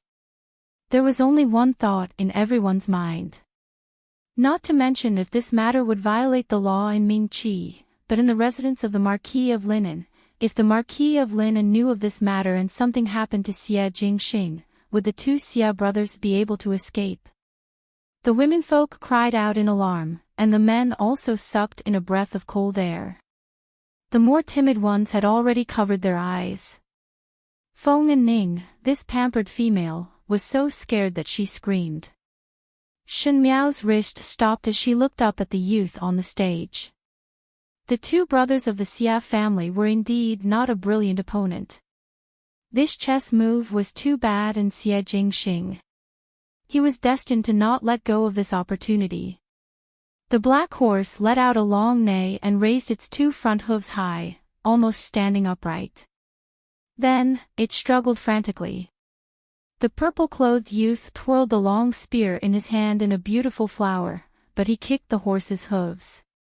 The long spear was bent horizontally, and the horse's two hooves were fiercely tripped. The handsome horse fell to the ground, but it did not stand up again. Before everyone could react, Xie Jingxing's toes tapped lightly, and without saying a word, he leaped up. His figure was out of this world, and he was as suave as a flying immortal. With a flick of the long spear, Xie Changwu was flipped onto the ground. His other hand casually picked up a stone and flicked it, and it all hit the knee of Xie Changchao's horse.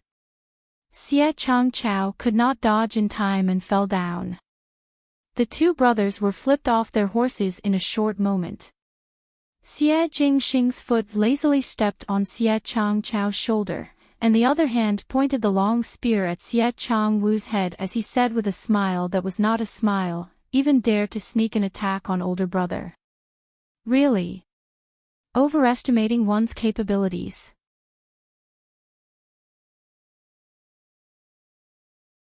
Chapter 69. The youth on the stage had a natural grace, and in a day and night, he was able to defeat the enemy. Even though he was not old, his performance was not inferior to those older people. If one were to say that he had the capital to be arrogant, then he indeed had it. As such, the superior and inferior were immediately seen. The young females below the stage were already stunned from watching. They would usually be doing things in the inner courtyard and would not have the chance to see such a scene. It was nothing more than the annual academy examinations that they were able to feast their eyes on. But even the academy examinations of the previous years were far from the brilliance that Xie Jingxing showed this year. Most of the young females admired heroes, and in addition to Xie Jingxing's outstanding appearance and bearing, naturally he won over a batch of hearts. There were some youths who were jealous, but most of them were amazed. Su Mingfeng looked from the pavilion far away and smiled as he shook his head, so the matter that he mentioned was worth celebrating was this. This kid is still as arrogant as before. But Su Mingfeng also knew that what was revealed today was just the tip of the iceberg. Xie Jingxing was a person that was deeply hidden and did not reveal anything. Now that he was like this, did he want to express something to that person's actions? His expression gradually became serious as he was somewhat unable to see through his good friend's decision. That little marquis of the Xia family is indeed extraordinary. There was some worship on Feng and Ning's face. I think that in the entire Ding capital or even the entire Ming Qi, there is no one in the younger generation that could be on par with him. Shen Miao shook her head. Xie Jingxing's forte was after all not in competing here. What he was good at was the most refined combat experience. In fact, if he was not harmed by the imperial family of Ming Qi in the past lifetime, otherwise with the Xia family's military strength and Xie Jingxing's prestige in the army, he would be able to split half of the Ming Qi's imperial family. It was just that. The defeat of the Xia family was still somewhat of a mystery. Shen Miao sighed in her heart. In the past lifetime, she wholeheartedly helped Fu Xiuyi and did not know much about the Xia family's matters. Now she was somewhat at a loss. Xie Changchao and Xie Changwu were angered by Xie Jingxing's words to the point that they wanted to vomit blood. Xie Jingxing's actions looked light, but only the both of them knew how serious his injuries were. But the surrounding people did not sympathize with the Xia brothers at all because Xie Changwu and Xie Changchao had used despicable means to sneak attack. The most important thing in the academy examination was fairness. The actions of the Xia brothers not only made the audience look down on them, but the examiner on the stage also looked down on them. After today, the good reputation that the two of them had previously accumulated would vanish into thin air. What a good plan, Shen Miao said softly as she looked at the purple-clothed youth standing with his arms crossed in front of his chest. Today Xia Jingxing had led the two Xia brothers by the nose, thus the two Xia brothers lost their usual sense of propriety and used underhanded methods to harm others. He had probably woken up by now, but it was already too late. To play tricks in front of everyone, the difference between the D and Shu sons of the residents of the Marquis of Lin and was very clear today. Xia Jingxing said lazily to the two of them, "The victor is already decided. Who else wants to challenge?" The audience was silent. Everyone could see how Xia Jingxing dealt with Xia Chongwu and Xia Chongchao. It was as if he had knocked down two people with a single spear strike, and these two people were the cream of the crop. For a moment, no one spoke. Xia Jingxing casually threw the spear in his hands and said, "Since there is no one, then one will take one's leave." Finishing, his sleeves fluttered and he disappeared. Naturally there was a burst of exclamation. "This fellow's martial arts is not weak." Prince Shou said, "But it is useless even if he has good martial arts. He is a hard bone." Pei Lang however sighed in his heart. This imperial family of Ming Qi looked astute but their eyes were short-sighted. This youth was deeply hidden and his actions on the stage just now were intentional. Even though one did not know what it was for, but if it was not to establish prestige, then it must be related to the imperial family. He lightly glanced at Prince Shou and Prince Jing. If the imperial family were to go against Xia Jingxing, one feared that they would be in a difficult situation in the future. Because that was a lion. Just like Shen Miao just now. Even though the examiner was helpless when Xia Jingxing left on his own accord, he still announced his first rank as usual. The servants of the Xia family's two brothers quickly helped both of them down and were too embarrassed to even greet them as they dejectedly boarded the horse carriage and left. For the following few challenges, because of Xia Jingxing's outstanding performance, the others looked very boring and there was no longer any excitement like just now. Thus everyone kept yawning when they saw it. Shen Yu and Shen Qing would look up at Shen Miao from time to time. Today in the Shen family, other than Shen Miao, Shen Qing and Shen Yu were considered to have been overshadowed. Because of Fu Xiuyi's relationship, Shen Qing had long hated Shen Miao to the point that she gritted her teeth and felt that Shen Miao had snatched something that belonged to her. As for Shen Yu, she was stubbornly haggling over the fact that Shen Miao had outshone her and her heart was extremely unwilling. Shen Miao did not know the thoughts of both of them and even if she knew, she would not bother to haggle over it. She instructed Guyu to come to her side and whispered a few words to her. When Guyu heard it, her expression became stern and she quickly retreated quietly. At the same time, Prince Yu who was at the male side of the banquet waved his hands and a guard appeared by his side. After respectfully listening to Prince Yu's orders, that guard quickly disappeared from the banquet like a shadow.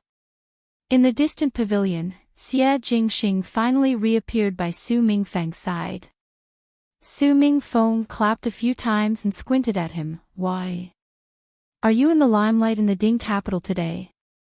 "Small matter," Xia Jingxing said indifferently.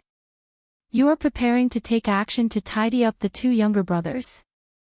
Su Mingfeng asked. "It is not your style to suddenly take action. Receiving pointers from others." Xia Jingxing raised his brows. "For some things, the earlier the better. After staying for too long, I also cannot wait." Su Mingfeng frowned. He felt that Xia Jingxing's words clearly had other meanings. But he wisely did not ask more. Even though he had many years of friendship with this childhood friend, but the other party had some mysterious background and he would never probe further. His gaze suddenly stopped below for a moment before he said, "But the young lady that you just saved seemed to be in some trouble." Xia Jingxing's eyes swept past and saw that at the female side of the banquet, there was a guard handing an invitation to second foreign of the Shen family, Ren Wanyun, but his eyes were faintly glancing at the purple-clad young female. Ren Wanyun held the invitation and was somewhat agitated. His Highness Prince Yu's actions really make this official's wife's heart terrified. "Fifth lady, still not coming over to thank Prince Yu's invitation. Shen Miao's eyes congealed and she stared at Ren Wanyun, and her lips hooked up into a sneer. Really want to play the same old trick again? Facing Shen Yu's and Shen Qing's gloating gaze, she lazily stretched her waist and there was a bit of darkness in her clear eyes. All right. Her lips hooked up, I will definitely thank him properly. A flash of interest appeared in Xie Jingxing's eyes. There is a good show to watch.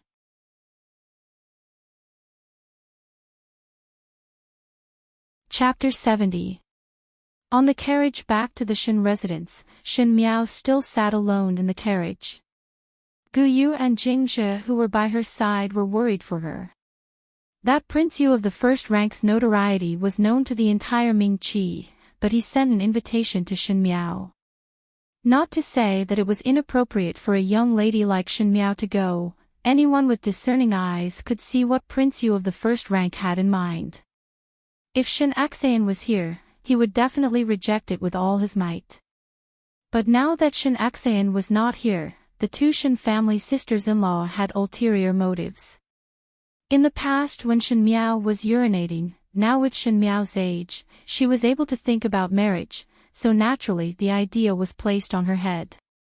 Jingzhe endured and endured but finally could not help but said, "Young lady, that Prince Yu of the first rank. What about today's matter? Why don't we send someone to write a letter to Master? If Master knows about this, he will definitely rush back." Yes. Gu Yu was also deeply worried. That person did not come with good intentions and now in the inner courtyard. Moreover, young lady was in the limelight today, one fear that there would be a lot of trouble in the residence. She sighed.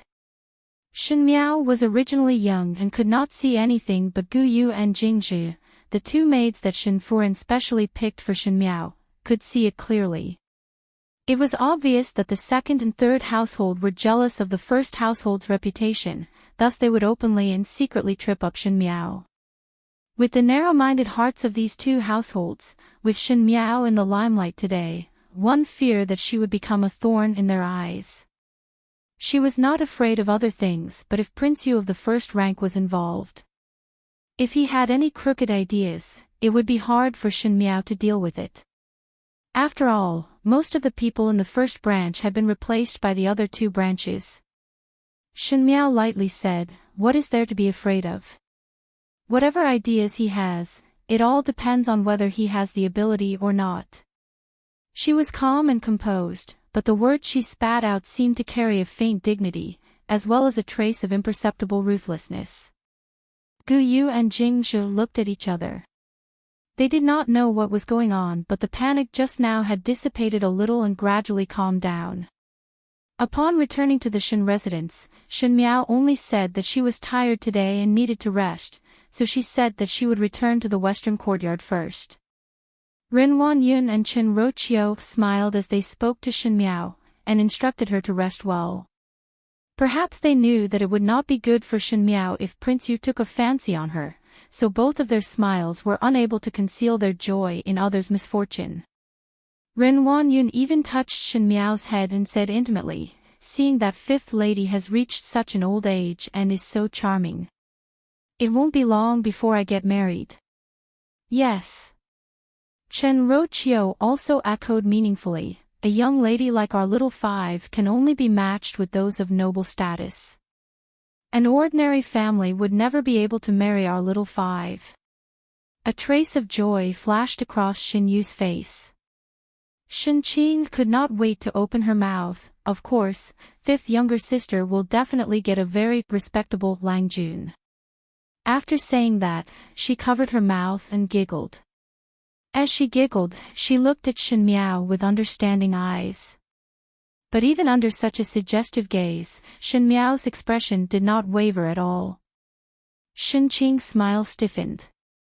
The more Shen Miao appeared to be calm, the more annoyed she was in her heart. Everyone was well aware of the invitation that Prince Yu sent today, which meant that he had taken a fancy on Shen Miao. But now that Shen Miao was not moved, one feared that she still did not know the severity of it. A trace of ridicule flashed in her eyes.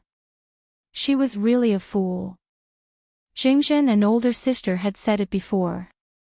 Shen Miao spoke in a neither salty nor light manner. In terms of age, eldest sister and second older sister are slightly older than me.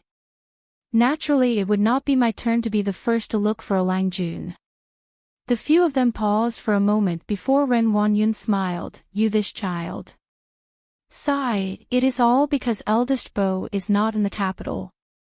Jingzhen also love you dearly. As for eldest sister and second older sister, your third Shen and I are in the Ding capital, so naturally there is no need to worry. Is it? Shen Miao gently asked back. Her pair of clear eyes did not seem to have any expression, but it made one's heart tremble. It was as if when one was looked at by that pair of eyes, one's thoughts would not be able to hide. She smiled gently. Since Jingzhen are so worried about me, in the future I will have to repay one or two. She said it lightly, but Ren Wanyun and Chen Roqiu did not know why, but a trace of uneasiness flashed in their hearts. But they immediately threw this absurd thought to the back of their minds.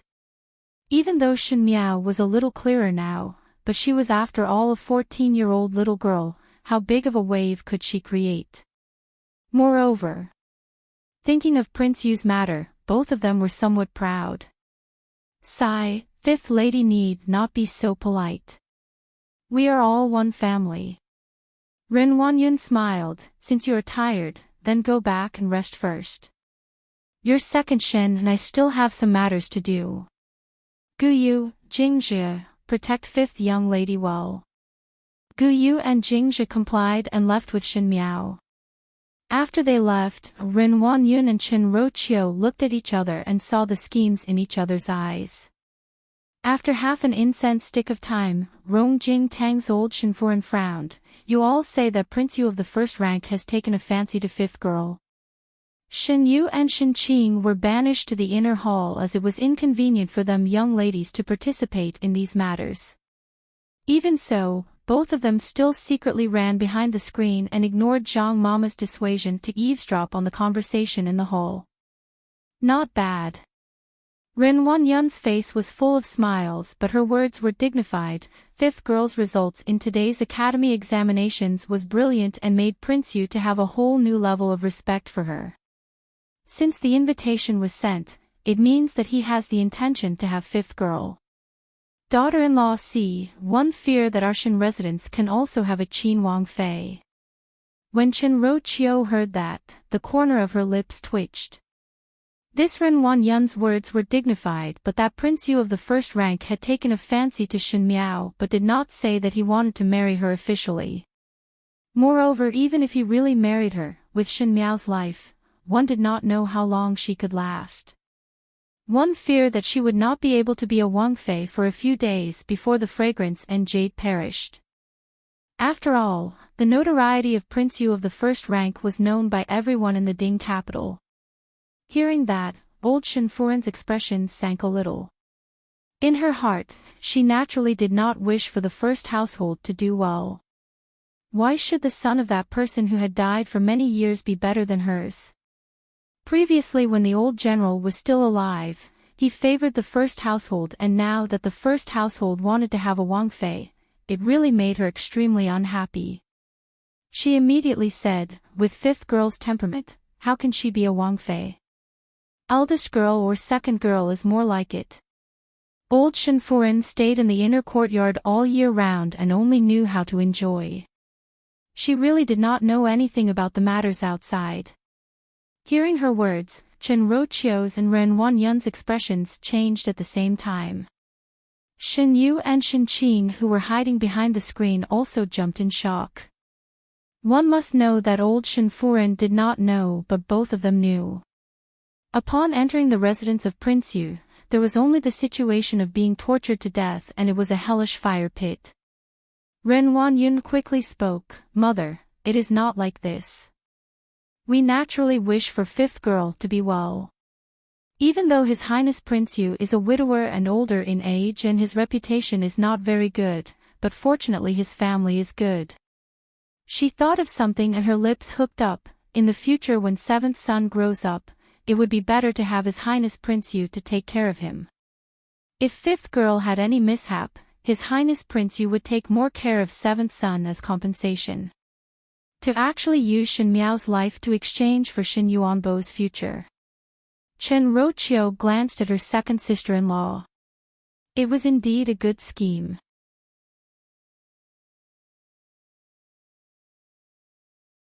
Chapter 71. Since Ren Wanyun had already said it like that, old Shen Furen was not that stupid to not understand the meaning behind Ren Wanyun's words. Hearing Ren Wanyun's tone, that Prince Yu of the first rank was a devil-like character, and if Shen Miao fell into his hands, it would only be a nicer sounding name. The one who really benefited was the Shen family. As for Shen Yuanbo, he was indeed old Shen Furen's darling. To use Shen Miao to pave the way for Shen Yuanbo, this idea was in line with old Shen Furen's intentions. Since that is the case, since both of you said it correctly, then listen that Prince Yu of the first rank is indeed fifth girl's husband. Old Shen Furen's skin was extremely thick, and to say such words while sitting upright, it made a flash of contempt in Chen Roqiu's eyes. Mother also feel that it is good. Ren Wanyun's ability to lie through her teeth was not bad and immediately said, this daughter-in-law is picking at in-laws for little five, naturally one cannot pick one with low status. Prince of the first rank residence, that is really climbing up a high branch. Old Shen Furen nodded her head when she heard it and immediately thought of something. Then did the residents of the first rank send someone to talk about it? Ren Wanyun's face twitched.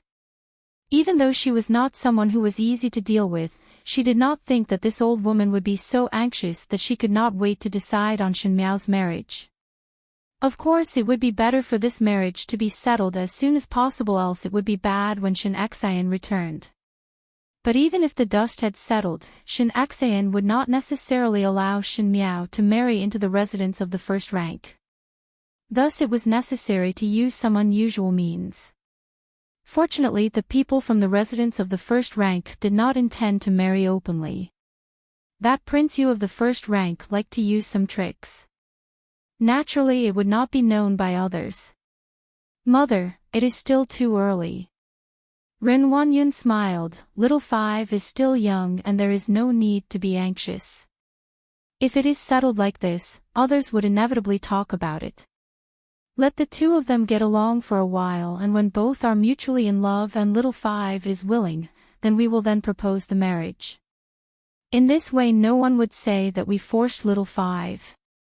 Even if Shen Miao was a fool, it was impossible for her to be mutually in love with Prince Yu. If it was like this, it would be nothing more than covering up those ugly intentions with beautiful words. One did not know what would happen in the middle. Chen Roqiu quietly smiled but did not speak. Even though she wanted to see Shen Miao fall into misfortune, she was cautious by nature. It was better to leave this matter to Ren Wanyun. In the future, if Shen Xian really wanted to investigate, he would not be able to trace it back to her. Chen Roqiu was best at sitting on the mountain and watching the tigers fight. Behind the screen, Shen Yu and Shen Qing had some fear in their hearts. They did not expect that in just a few short sentences, Shen Miao's lifelong event was decided. To a female, a husband meant happiness for the rest of her life, and Shen Miao was destined to be unlucky. But Shen Yu and Shen Qing did not have a trace of sympathy for Shen Miao. In the officialdom, Shen Xian suppressed their father, and in terms of status, Shen Miao suppressed them sisters. In addition to old Shen Furen's influence, the first household was just a thorn in their eyes. Seeing Shen Miao fall into misfortune, they could only rejoice in her misfortune. Even though old Shen Furen did not know anything about housekeeping, she was proficient in the fights between the females in the inner courtyard. Especially these sinister means. Initially she was able to become the matriarch of the general's residence from a small singing girl, not only because of her seductive face, her means were naturally ruthless. Thus after listening to Ren Wanyun's words, she understood the meaning behind it and smiled. Oh, as such, then let fifth girl get closer to Prince Yu. Indeed, at this kind of matter, if we really forced fifth girl, it would not be beautiful if eldest brother got angry. Her current appearance was already mean, and to put on this kind of loving attitude, it would only make one feel that she was like a weasel squeezing a smile, with malicious intentions. Shen Yu and Shen Qing shivered at the same time and quickly retreated far away from the screen. In the western courtyard, under the oil lamp, Shen Miao sat quietly. There was a piece of snow-white parchment in front of her. There was nothing on it, but the brush and ink had already been ground.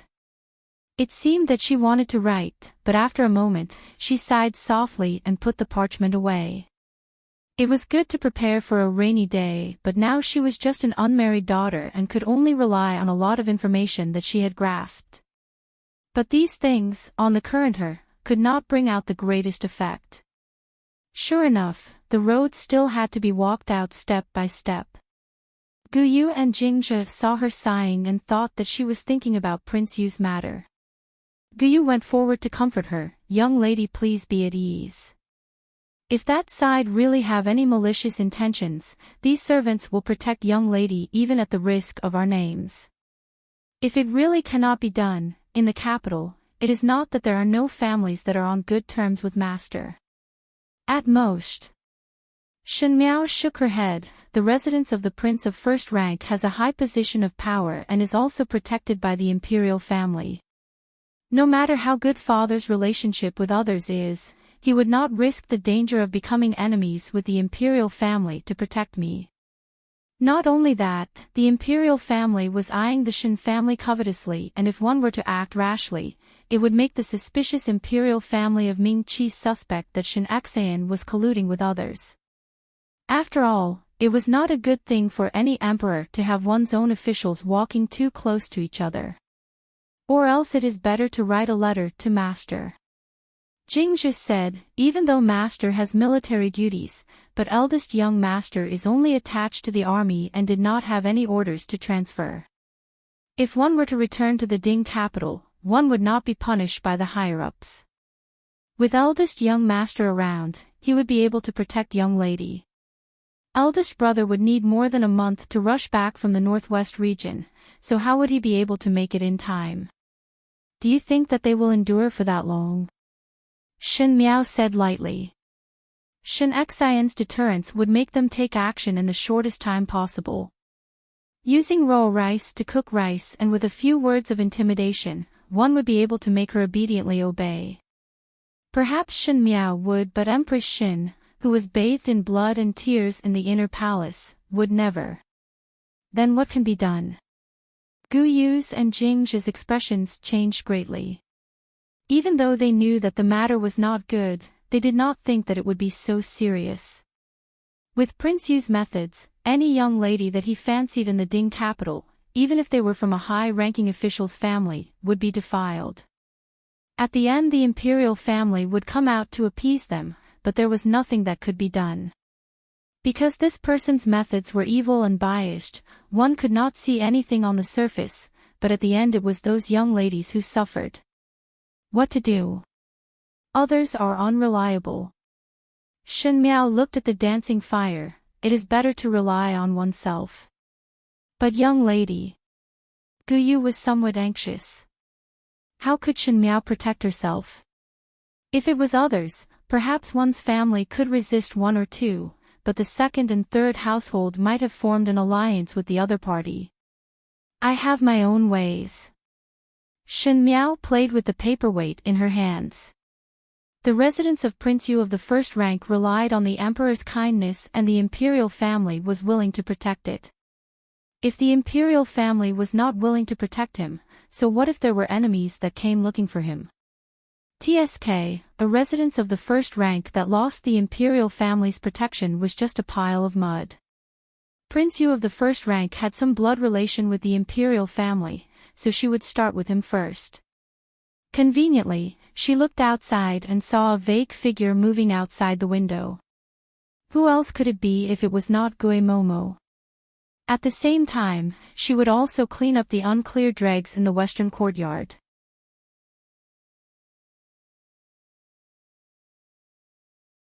Chapter 72. After this year's chrysanthemum banquet, the main topic of discussion in the streets and alleys of the Ding capital had finally changed its name. The little Xia Marquis of the residence of the Marquis of Lin used an extremely strong stance to extinguish the prestige of the two Shu brothers. Even though he was arrogant in his actions, but in a short period of time, he displayed a graceful bearing which made people understand that the name of the jade-faced Azura on the battlefield was not an undeserved reputation. The other person was the idiot Shen Miao. It was as if she had been reborn, or perhaps it was because the blood in the Shen family's bones had finally been aroused. The stupid and cowardly Shen Miao had faded away, and Kai Lin did not make a sound when confronting Kai Lin. His aggressive and fierce temperament made the youths and young ladies of the same generation rather fearful. As such, in Guangwentang, those who ridiculed her previously had restrained themselves a little. When Kai Lin came to Guangwentang again, he stared at Shen Miao with an unkind expression, but for the first time, he did not act rashly. It seemed that Shen Miao had left a shadow on him that day. Feng and Ning looked at Kai Lin's appearance and smiled. One did not think that the overlord would be somewhat afraid of you now. Shen Miao glanced at Kai Lin and the latter quickly turned his eyes away with a somewhat fearful look. She laughed in her heart. In her eyes, Kai Lin was only an arrogant and mischievous young master, and she did not want to waste more effort on this. Moreover, the Kai family was not far from being annihilated, and in the future this noble young master would have to suffer a lot. But one heard that the two Xia brothers were seriously injured, but the Marquis of Lin did not pursue the fault of the little Xia Marquis. Even though a physician was invited for the two brothers to recuperate, it was considered as grounding. Feng and Ning sighed. It seems that the Marquis of Lin's favoritism towards the Di son is indeed a fact. Shen Miao asked, "Where did you get to know about it?" "Eavesdropping on my father and mother's conversation."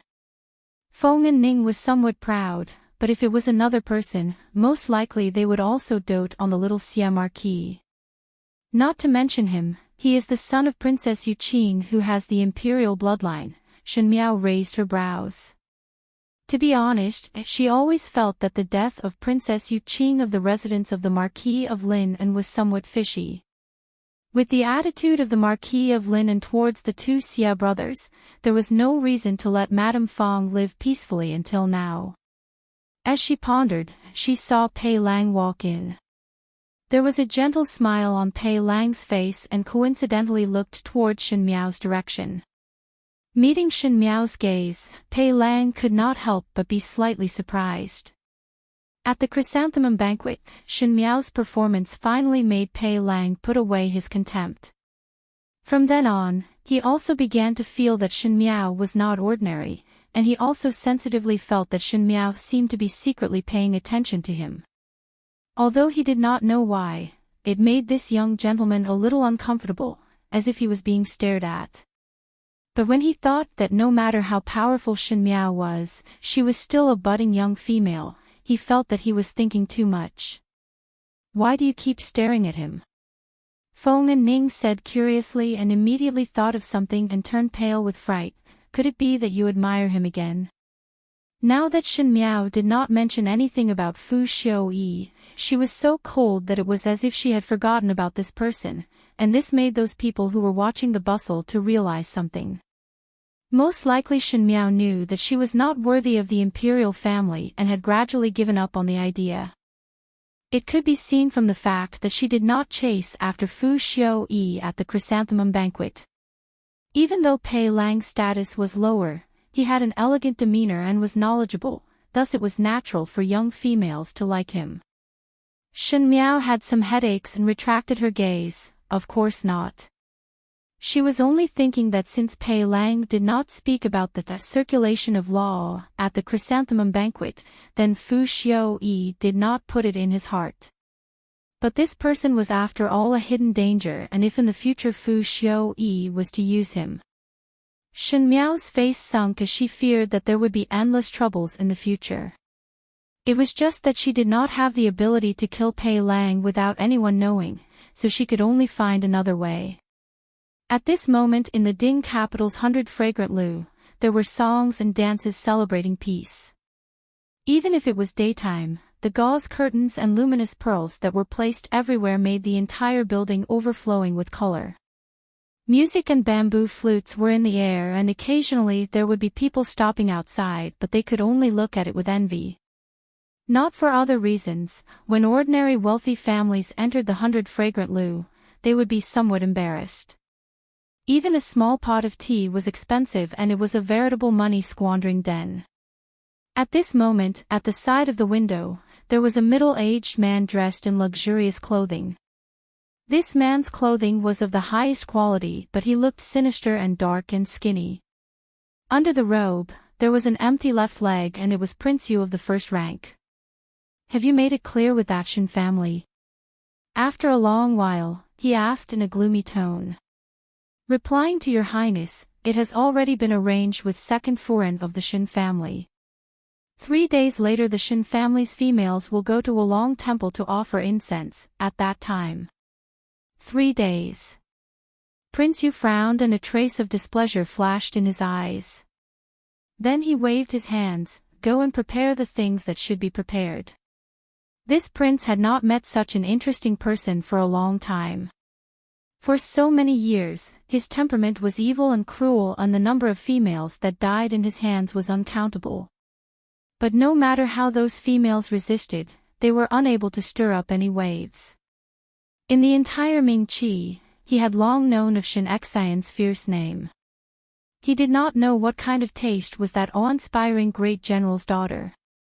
And that day at the chrysanthemum banquet, Shin Miao's ruthlessness made him very interested. A wild cat that knew how to resist, perhaps it would be more interesting than those wooden beauties. He licked his lips, and a trace of evil flashed in his eyes. Opposite the room closest to him, there was a white-clad male sitting in front of the glass table. He was about 20+ years old and was handsome with a very gentle temperament. After listening attentively for a while, he then said to the person in front like he was watching a good show, "It seems that the young lady that you saved most likely is in trouble again." Opposite him, the purple-clad youth sat lazily and casually said, "The Shin family's tree is big enough to attract the wind. This is also Shin Xian's fault. Now it is only a test, but there will be a day when no one in the Shin family will be able to protect it." The white-clad male paused and suddenly looked at the youth. "Third Xia, why did you do that previously to injure the Shu younger brother in the academy examinations? Could it be that your plan is to be brought forward?" The person sitting opposite him was not someone else but Xie Jingxing. His lips hooked up into a smile. "So what if it is brought forward or not? If you take action in advance, do they know about it?" The white-clad male asked hesitantly. "Gao Yang, you do not understand one thing. Now here, I have the final say." Xie Jingxing said lightly, "The longer it drags on, the more disadvantageous it is for me. If the mountain does not come to me, then I will go to the mountain." When he said the last sentence, his eyes deepened and he did not look like a 17 or 18-year-old youth anymore. The male named Gao Yang was surprised for a moment before smiling bitterly. "Never mind. I only came over to look at you. But in fact, I really do not have the confidence to stop you." He changed the topic. "But 3 days later, you also need to go to a long temple to investigate some things. Perhaps you can save the beauty again." He smiled mischievously. "Gao Yang, your eyesight is as bad as always." Xie Jingxing raised his eyebrows. "That Shin family's girl is not one to be provoked."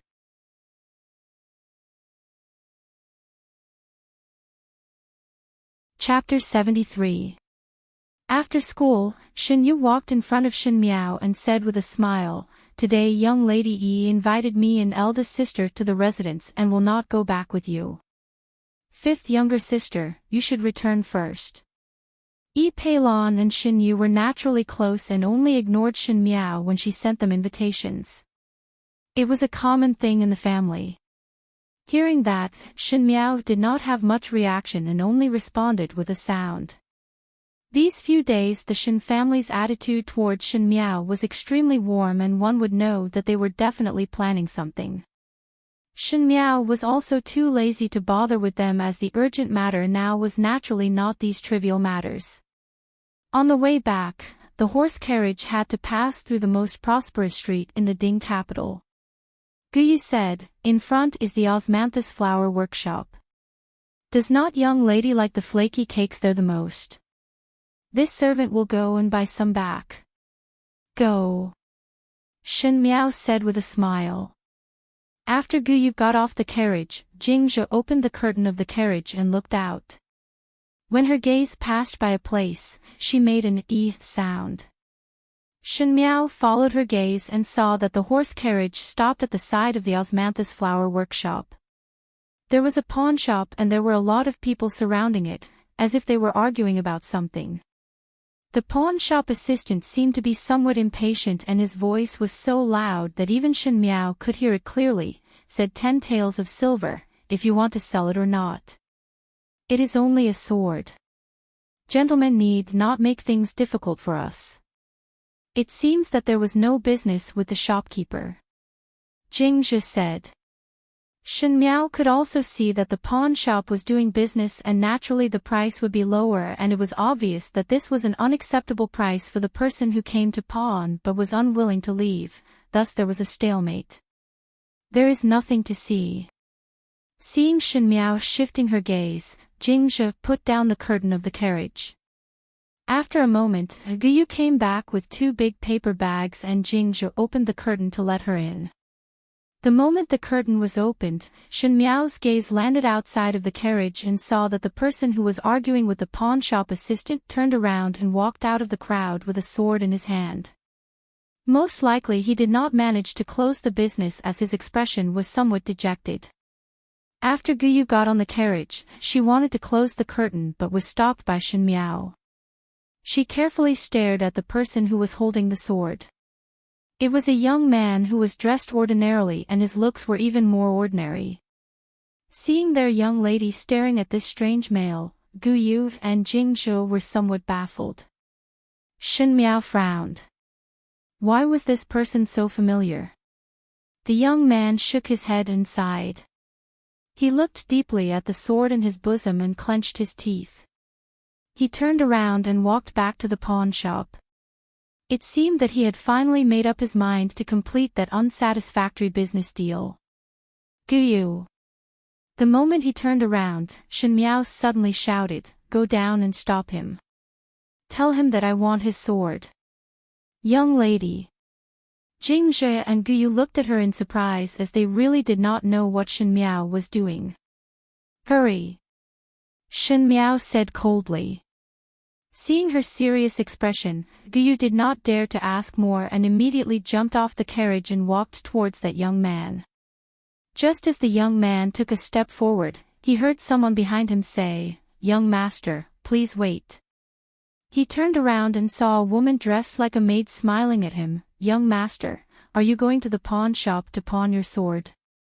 The young man was startled, but he didn't hide it and said, "That's right." That female continued, "Coincidentally, my young lady wants the sword in your hands.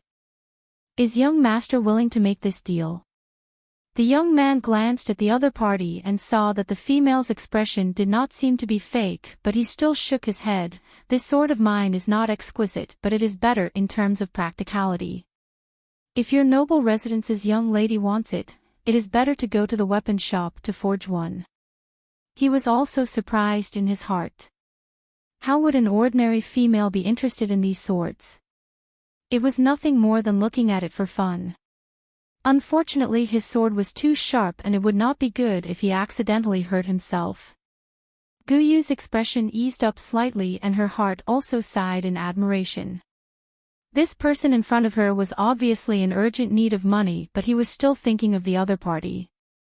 It seemed that he was an upright person. Previously, when Shen Miao inexplicably wanted to buy this person's sword, she was still somewhat worried, but now it seemed that the other party was not a bad person.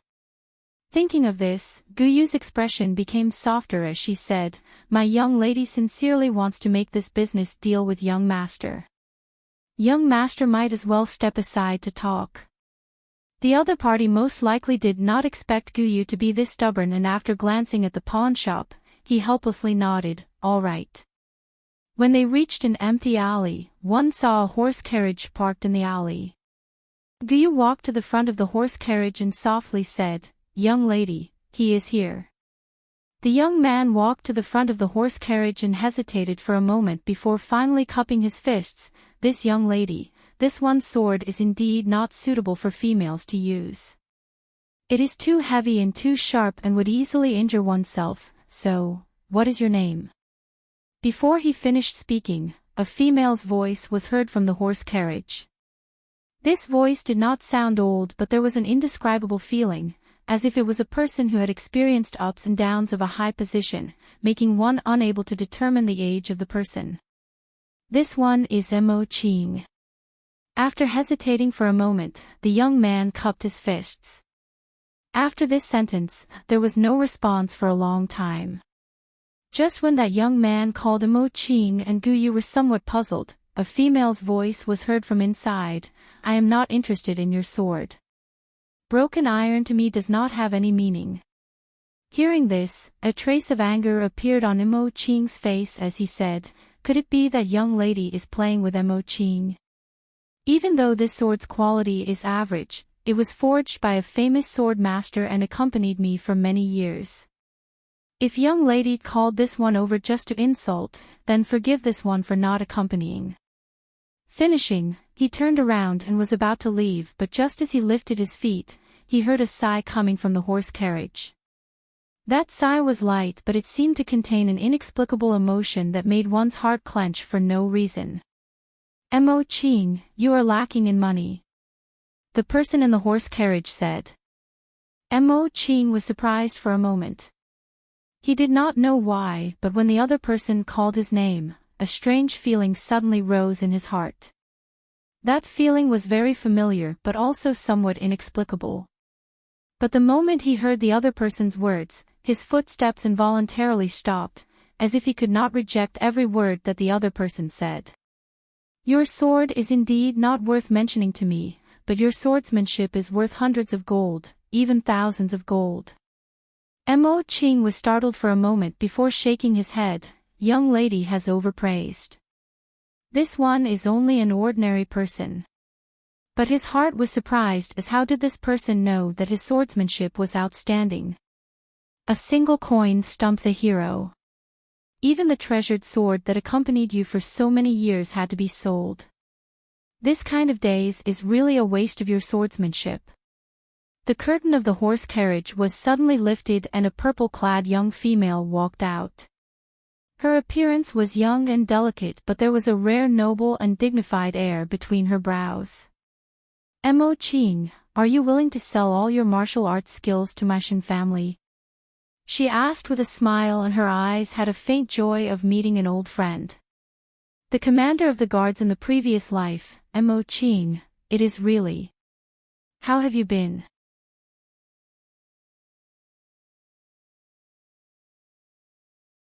Chapter 74. This young lady. Mo Ching was slightly startled and frowned as he looked at the young female in front of him. He knew that some rich families did not treat human lives as human lives, and buying a servant was like buying a livestock. At this moment this young female's meaning was most likely to see him as one of those servants, and naturally there was a kind of displeasure in his heart. But when he looked at the other's eyes, the displeasure was like a fog that instantly dissipated. The gaze that the other person looked at him with was not one of arrogance and disdain, but had a touch of gratification and respect. This made his heart unknowingly become suspicious, and he subconsciously blurted out, "Has young lady and this one met before?" Shen Miao gently sighed, "Never." "Then why? Your distinguished self's brows are upright and have an extraordinary bearing. You must be a person with great opportunities. But now that you have sold off the sword that accompanied you for so many years, it is obvious that you are at the end of your road. You are in dire need of money, but even if you were given money today, it would not solve future troubles. I am the daughter of the formidable great general. When my father returns to the capital at the end of the year, I can introduce you to him. It is a pity that your distinguished self's good martial arts skills would be buried in vain. General Shin. Mo Qing was suddenly surprised. He did not think that the young female in front of him was Shin Xian's daughter. Shin Xian's prestige was known by everyone in Mingqi. He was a stabilizing stone on the battlefield, and a man should make contributions. If one was to follow such a general. Mo Qing seemed to feel that the blood in his body had instantly become boiling hot. It was just that. In the rumors in the Ding capital, Shin Miao was an out-and-out idiot. Even though it seemed to have been redeemed at the chrysanthemum banquet a few days ago, there were not many who personally saw it. At this moment it seemed that the rumors were not necessarily true. If young lady is really willing to introduce this one will naturally not decline. If there is an opportunity in the future, one will definitely repay.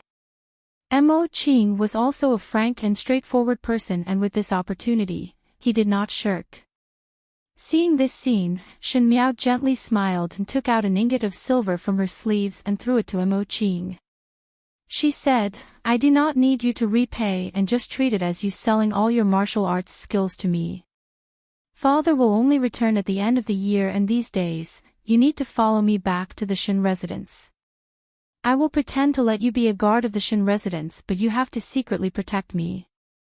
When her words fell into Mo Qing's ears, there was naturally some surprise. Mo Qing had also heard that the large clans were flowery on the surface, but in private there were many dirty tricks. Seeing that Shin Miao had mentioned her own safety, one knew that the young female in front of him was not as comfortable as she looked in the Shin residence. Mo Qing was somewhat surprised in his heart.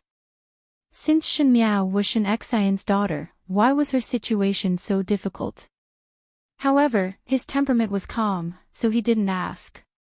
He only said, I'll listen to Mrs. instructions. Take this silver and go to the emergency room first.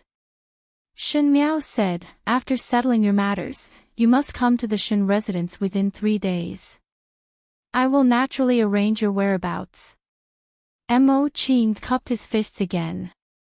The atmosphere of the Jianghu on him was quite heavy, and after he left, Gu Yu and Jingzhe both frowned. Jingzhe said, young lady, this person is unclear, and if he harbors evil intentions, one fear that after entering the residence, Shin Miao walked towards the carriage. What is there to be afraid of? This kind of person is much cleaner than the people in the courtyard. At the moment, the west courtyard was filled with the spies of the second and third branch. Their own people were pitifully few. Moreover, this Mo Qing was naturally not a stranger. Shin Miao sat in the carriage and sighed in her heart. After Rebirth, she did not expect to meet Mo Qing here.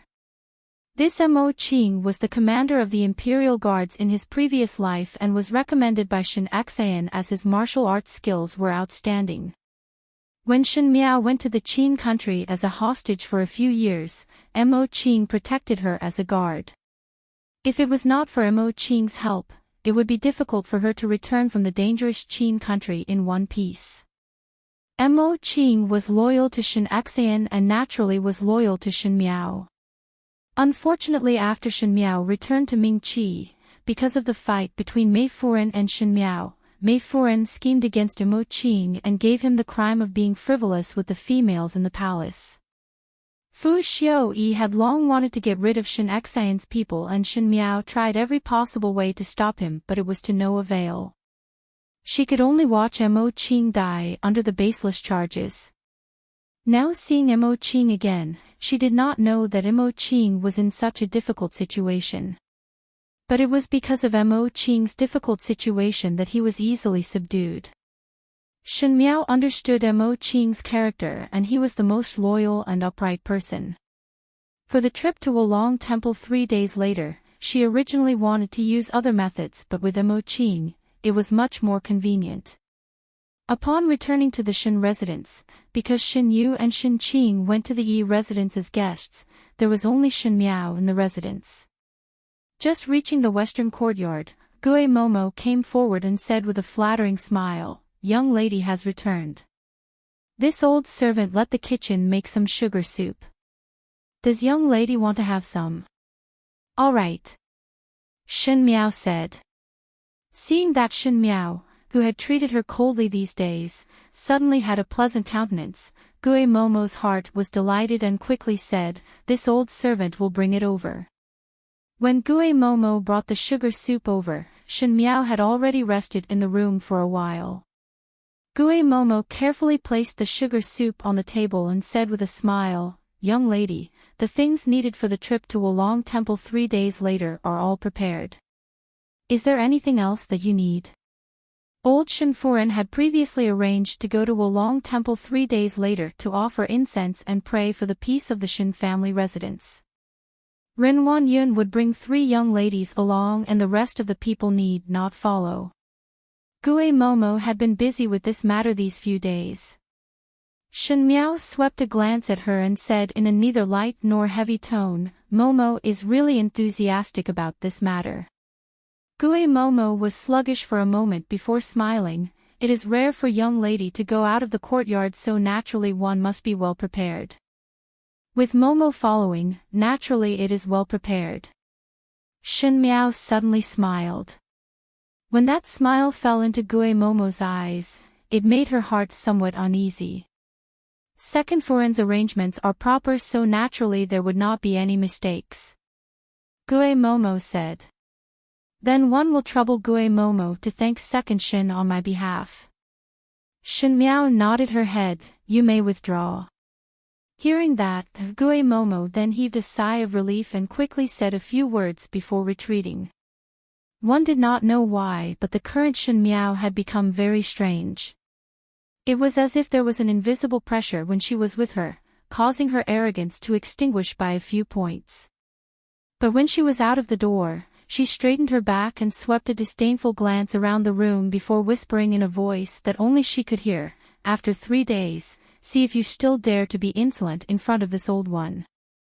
In the room, Shen Miao held the bowl of sugar soup in her hands and walked to the window. With a flick of her hand, half the bowl of sugar soup was poured onto the ground in front of the window. "Young lady, really want to go to that Wolong Temple?" Bai Lu asked hesitantly. "Must go," Shen Miao answered. In her previous life, it was at this time that she inadvertently heard the maids of Rongjing Tang talking and knew that old Shen Furen had the intention to marry her to Prince Yu of the first rank. The night before going to Wolong Temple, she fled to Prince Ding's residence. Even though that decision was wrong, but by a freak combination of factors, another disaster was avoided. Now she did not escape nor hide and just followed to Wolong Temple. Whoever wanted to see her show, she would let that person become the worst show.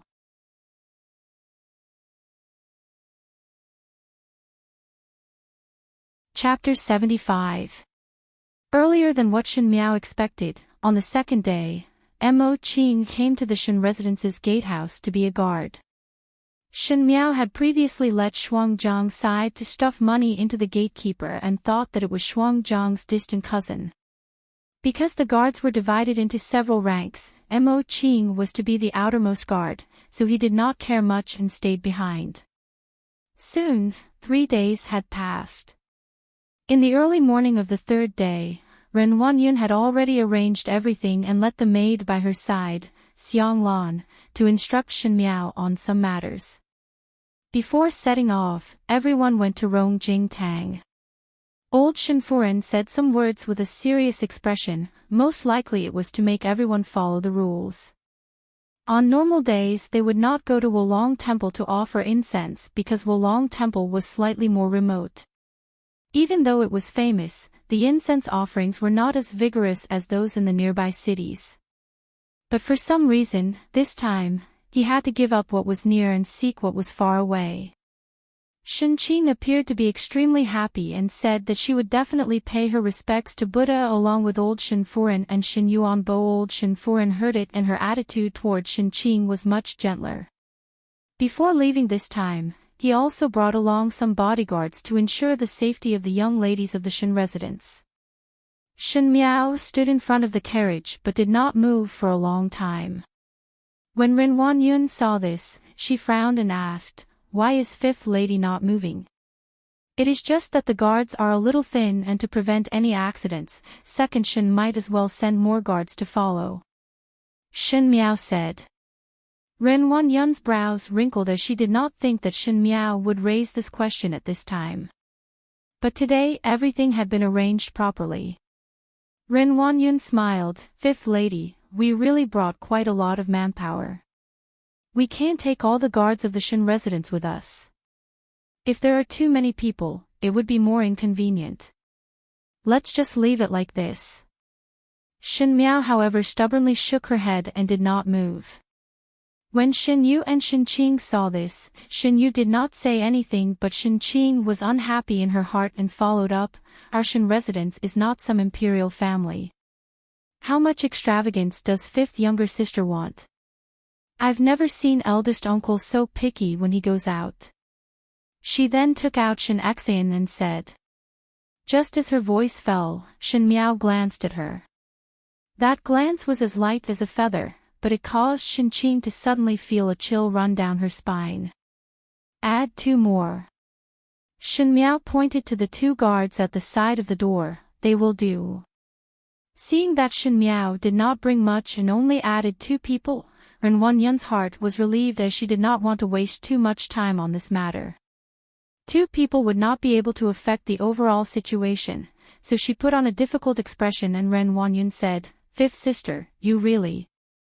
"Never mind, when did second Shen not listen to you? Do as you please." She instructed Xiang Lan, who was beside her, "Go and call those 2 servants over, and follow us out of the city." "Many thanks to second Shen." Shen Miao's lips hooked up into a smile. Seeing that Ren Wanyun at the end still followed Shen Miao's idea, Shen Yu only looked at Shen Miao strangely, but Shen Qing fiercely stomped her feet and glared at Shen Miao before turning to leave. After boarding the carriage, Shen Qing deliberately did not speak to Shen Miao. Even though Shen Yu spoke to Shen Miao, there was some probing in her words. Shen Miao was too lazy to deal with her and spoke perfunctorily. It was Ren Wanyun who was in high spirits along the way and spoke to Shen Miao about their childhood, looking extremely close. If it was in the past, most likely Shen Miao would also be filled with admiration towards this kind-looking second Shen, but now looking at this matron, every move and action was filled with pretentious ugliness. In front of her who was used to seeing all kinds of people in the inner palace, it was really not enough. Setting off in the morning, it was only until the evening that they finally reached their destination, Yongjing Peak. Wolong Temple was located halfway up the Yongjing Peak with high mountains and deep valleys. If one were to go for an outing here in spring, there would be birdsong and fragrant flowers everywhere, with lush foliage, and the scenery was pleasing. But now that it was early autumn, the vegetation had withered and it added a bit of desolation. Because Yongjing Peak was too far away from the Ding capital, the road to Wolong Temple was not easy to walk on. Other than those pious Furin and Tai Tai, most people would not come here to offer incense.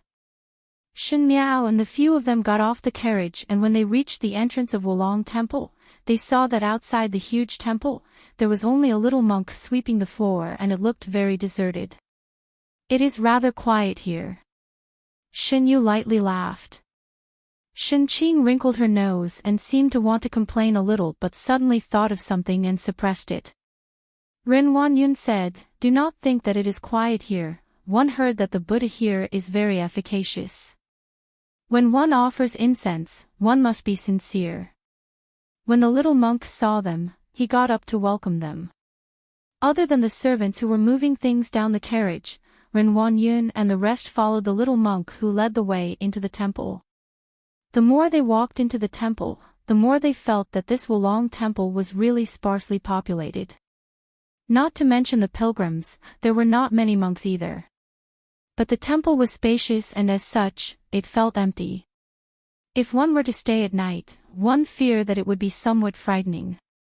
When they saw the abbot divided the courtyard for the few of them. Originally each young lady had a room and the distance was very close, but when it came to Shin Miao's side, a slightly younger middle-aged monk beside the abbot said, "Really sorry, there is no longer a room for young lady in the southern pavilion. If young lady does not mind, how about the northern pavilion?" Everyone looked at her and Shin Miao smiled, "Sorry, I mind it very much." Fifth lady. Ren Wanyun softly reprimanded, "This is a Buddhist Pure Land, how can it tolerate your willfulness? It is just that it is somewhat strange." Shin Miao was unmoved. The incense does not seem to be very strong, so why are there pavilions that are full? That middle-aged monk also frowned. Most likely he had never seen such an arrogant young lady who started to comment on the temple without any explanation. But Shin Miao was not like those unruly young ladies who made a fuss.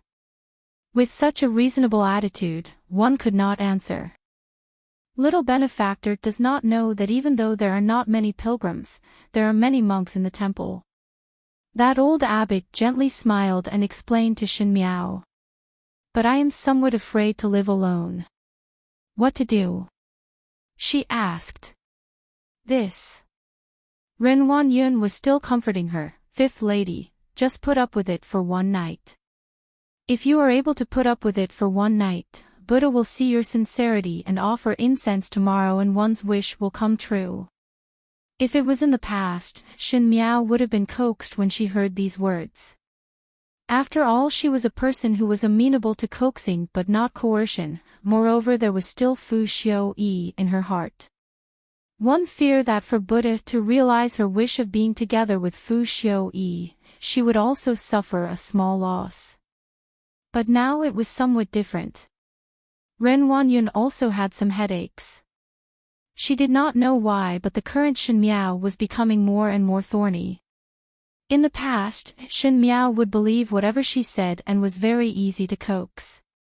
But today there were repeated mistakes, and if Shin Miao was not settled early, one feared that in the future there would be more headaches in the Shin residence. "Why not like this?" Shin Miao said with a smile, "How about Shin Shen and I stay in the northern pavilion? With someone accompanying, I will feel more at ease."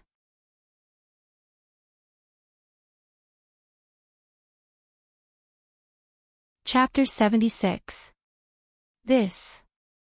Ren Wanyun was somewhat hesitant. If she were to live together with Shin Miao and something happened to Shin Miao, it would be difficult for her to escape. Not waiting for her to think of a better idea, Shin Miao continued, "If Shin Shen is not willing, eldest sister and second older sister can squeeze in with me." Shin Yu's eyes flashed but did not speak. Even though Shin Qing did not know what arrangements her mother had, she could vaguely guess that this trip was targeted at Shin Miao. In addition, she was so disgusted with Shin Miao that she did not even want to pretend to be friendly, so she naturally said coldly, "I am used to living alone." "So?" Shin Miao slightly muttered to herself. "Then I will go to the northern pavilion with fifth lady." Shin Miao had not finished speaking when Ren Wanyun took the initiative to speak. She was afraid that Shin Miao would have any changes at this time and thought that it would be alright if they were to live together further away so that she would not be blamed for it. Shin Xian's heavens were high and the emperor was far away, so what she said would be the truth. Shin Miao smiled gently, then many thanks to second Shin Shin for accompanying. Her words were polite, but Ren Wanyun could not help but raise her eyebrows, and instantly a face full of smiles appeared. "We are all one family." After solving the problem of living, the next step was to pack up. Because Shin Qing and Shin Yu said that they were somewhat tired, they did not eat together. It was brought to the room by the servants. Upon reaching the northern pavilion, without waiting for Ren Wanyun to speak, Shin Miao said, "I also feel very tired and will not eat together with second Shin and return to the room first." Ren Wanyun was surprised for a moment before smiling, "Then it will be up to you. If one is tired, then rest early." Shin Miao nodded her head in agreement.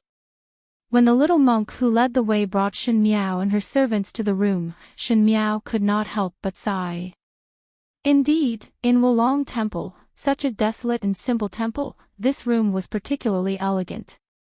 There was a small forest at the side and it was quite secluded. Even though the furnishings in the room were simple, it was exquisite everywhere. It made one's heart feel happy upon seeing it. The scenery here is really beautiful. Guyu was somewhat surprised. Replying to benefactor, this room is only for distinguished guests of the temple. The residences foreign instructed to leave the distinguished room for benefactor. The little monk lowered his head and said, "Help me thank Second Shin for her good intentions." Shin Miao said lightly. However, his eyes were looking around. This was the innermost room of the northern pavilion. In other words, under the beautiful scenery, this place was almost completely isolated. Even if someone were to shout, it would be useless. It was rare that they even sealed the way out for her. As for the exquisite decoration of this room, it was probably just to make it convenient for that person to enjoy. What incense is this? Jingzhe picked up the few sticks of incense on the table and sniffed it. It is somewhat like orchids but more fragrant than orchids. Her eyes landed on the orchid-shaped incense burner. This incense burner is really unique. When Guyu saw it, she also smiled. It seems that the temple had specially inquired about it. Young lady would light the incense before going to bed.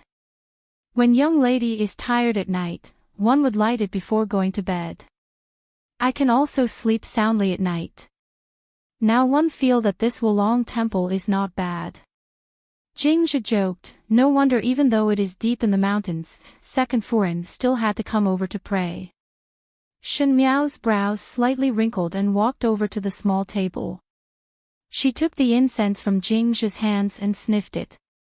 After sniffing it, her brows wrinkled even tighter. When the two maids saw it, they asked hesitantly, "Young lady, is there something wrong with this incense?" In Shen Miao's heart, ever since she entered Wolong Temple, she had never let go of her heart.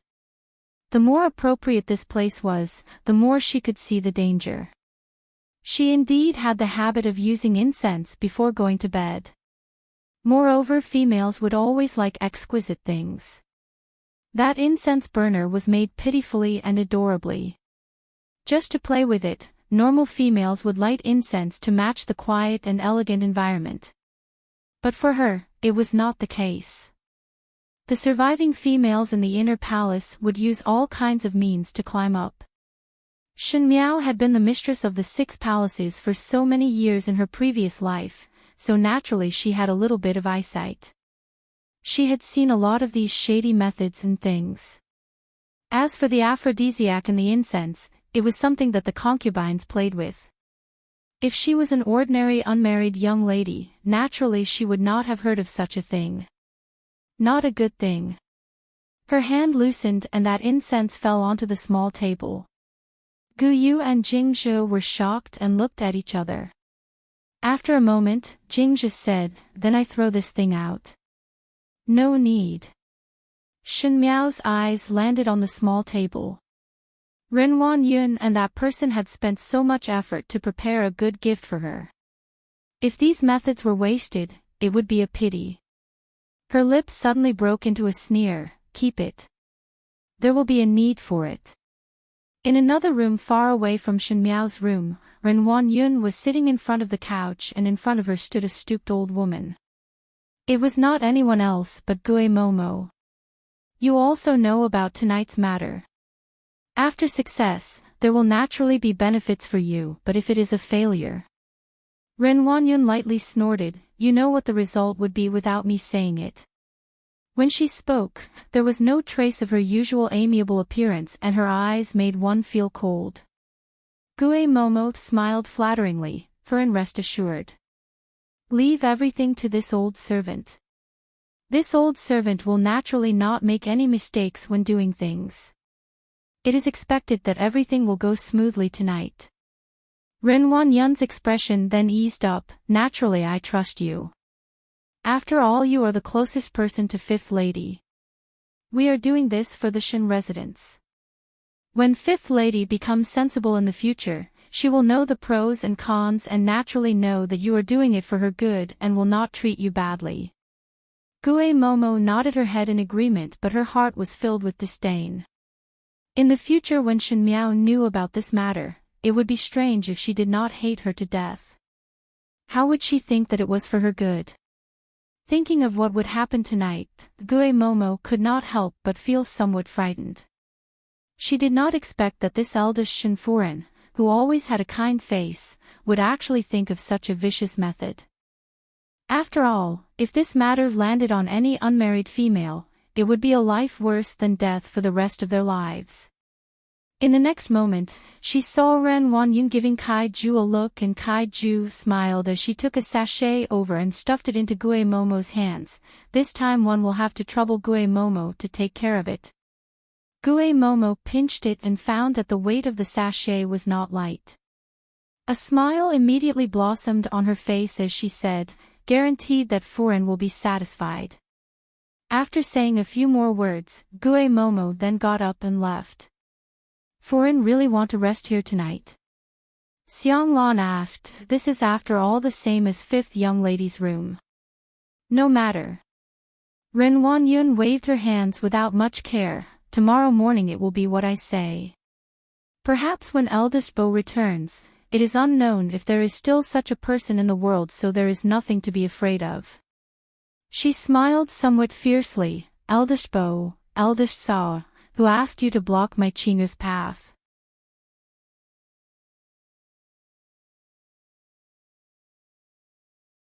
Chapter 77. In the mountains of Wulong Temple, when the sky was getting dark in the evening, it started to drizzle. The cold air of the rainwater hit one's face. Guyu closed the windows and looked at Shen Miao. "Young lady, be careful not to catch a cold." Jingzhi draped a cloak over Shen Miao and said worriedly, "The mountain road is not easy to walk on. If it rains for an entire night, one do not know if one would be able to continue the journey after the incense sticks.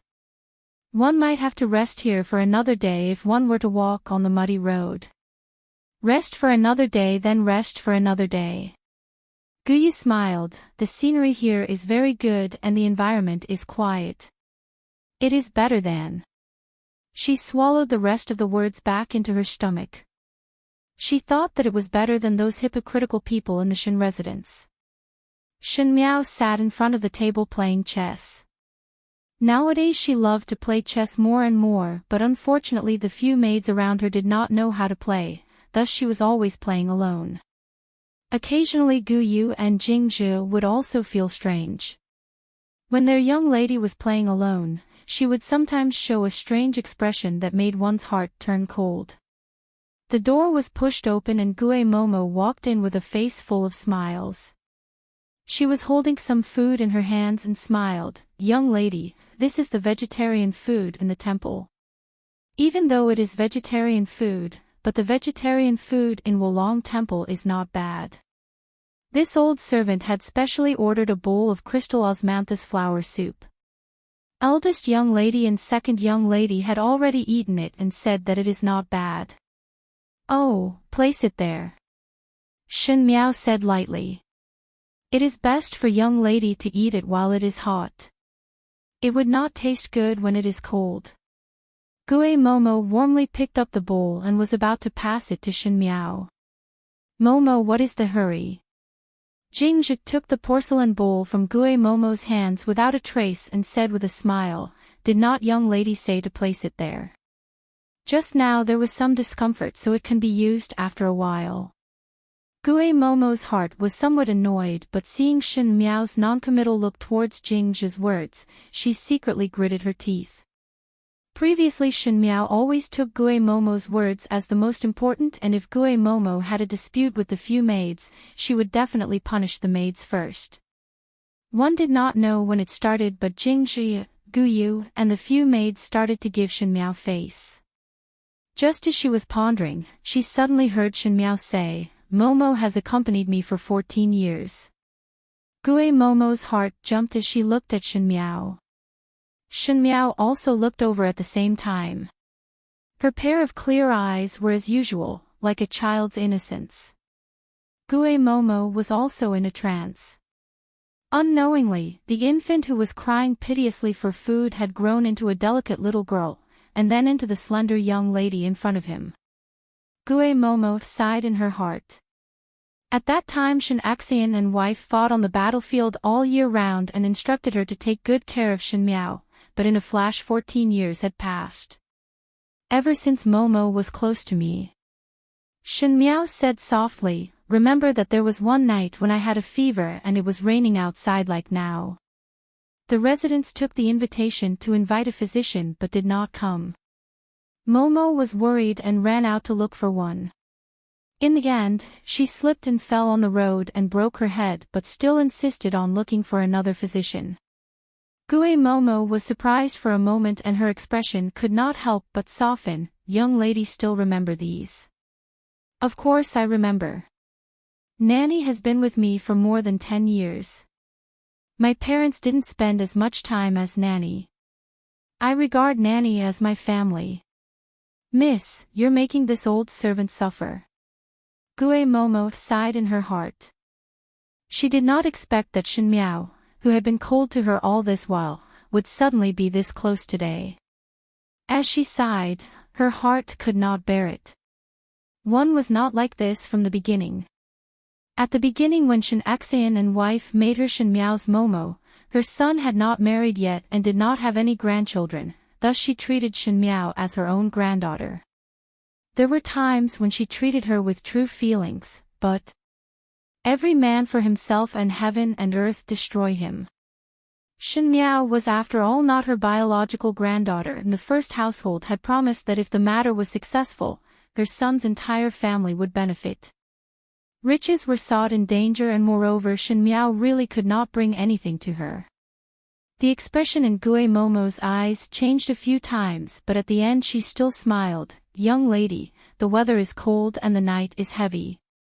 It is better to have an early meal and rest. When one is tired, light a stick of incense and have a good sleep. It would be good to light the incense tomorrow morning to pray for Furen and Master. Many thanks for Momo's concern. Shen Miao also smiled but her smile seemed to contain some unknown meaning. She said, Momo can withdraw first. I will have a meal myself. Gue Momo still wanted to stay a little longer but upon seeing Shen Miao's manner of chasing her away, she could only withdraw in embarrassment. After she left the room, she did not go far but walked to the window and listened carefully to the movements inside. After a moment in the room, Gu Yu's voice sounded, young lady, the food is getting cold. Set the food. Following that, there was the sound of bowls and chopsticks clanking, as if someone was sitting at the table to eat. Jingzhe asked, does young lady feel that this osmanthus soup is good? Not bad. Shen Miao's voice sounded, it is very agreeable. Then eat more. Gu Yu said with a smile. After listening for a while, it seemed that Shen Miao had finished eating and there was the sound of the bowls and chopsticks being tidied up as Gu Yu carried the food basket out. One heard Jingzhe said, does young lady still want to read for a while? Somewhat tired. Read for a moment more. Go and light the incense. Shen Miao's voice was weak. Gue Momo straightened her body and gave a deep sigh of relief before turning her head to look at the window again before walking out of the courtyard. When she was out of the courtyard, she could not help but turn her head back and whisper, young lady, do not blame this old servant for being ruthless. If eldest Furen wants to deal with you, no one can stop her. After Gue Momo left, one did not see a male figure appearing behind her. He looked at Gue Momo's hurried back view and a look of anger appeared on his face. In the room, Jingzhe looked at Shen Miao worriedly, young lady, Gu had already gone out. This servant still do not understand what young lady wants to do. One did not know why but Jingzhe's heart was somewhat uneasy, as if something was going to happen in this quiet deep mountain. She asked, young lady just put up that play to deceive Gue Momo. Could it be that Gue Momo has some tricks up her sleeves? And Shen Miao's kind words to Gue Momo made Jingzhe very nervous, fearing that Shin Miao would be as obedient to Gue Momo as she was in the past. Shin Miao looked at the flickering lights, and the tiny sparks made a crackling sound, forming a sharp contrast with the pitter-patter of rain outside. Pretending to eat and pretending to light the incense were just expedient measures. As for why she said those words to Gue Momo, it was not because she was soft-hearted. No one could turn back on this path of revenge. If it was not due to the kindness in the past, then it would be a reason to commit a mistake in the future. Evil people were never worthy of pity. Those were like the words of the winner to the loser in the inner palace, the words of the winner before the decapitation. She gently closed her eyes. Young lady, what to do now? Seeing that Shin Miao did not answer her, Jing Zhu could only change the question. Wait. Wait for what? The young female's eyelashes moved slightly and her lips slightly hooked up. Wait for the moonless and windy night to kill and steal.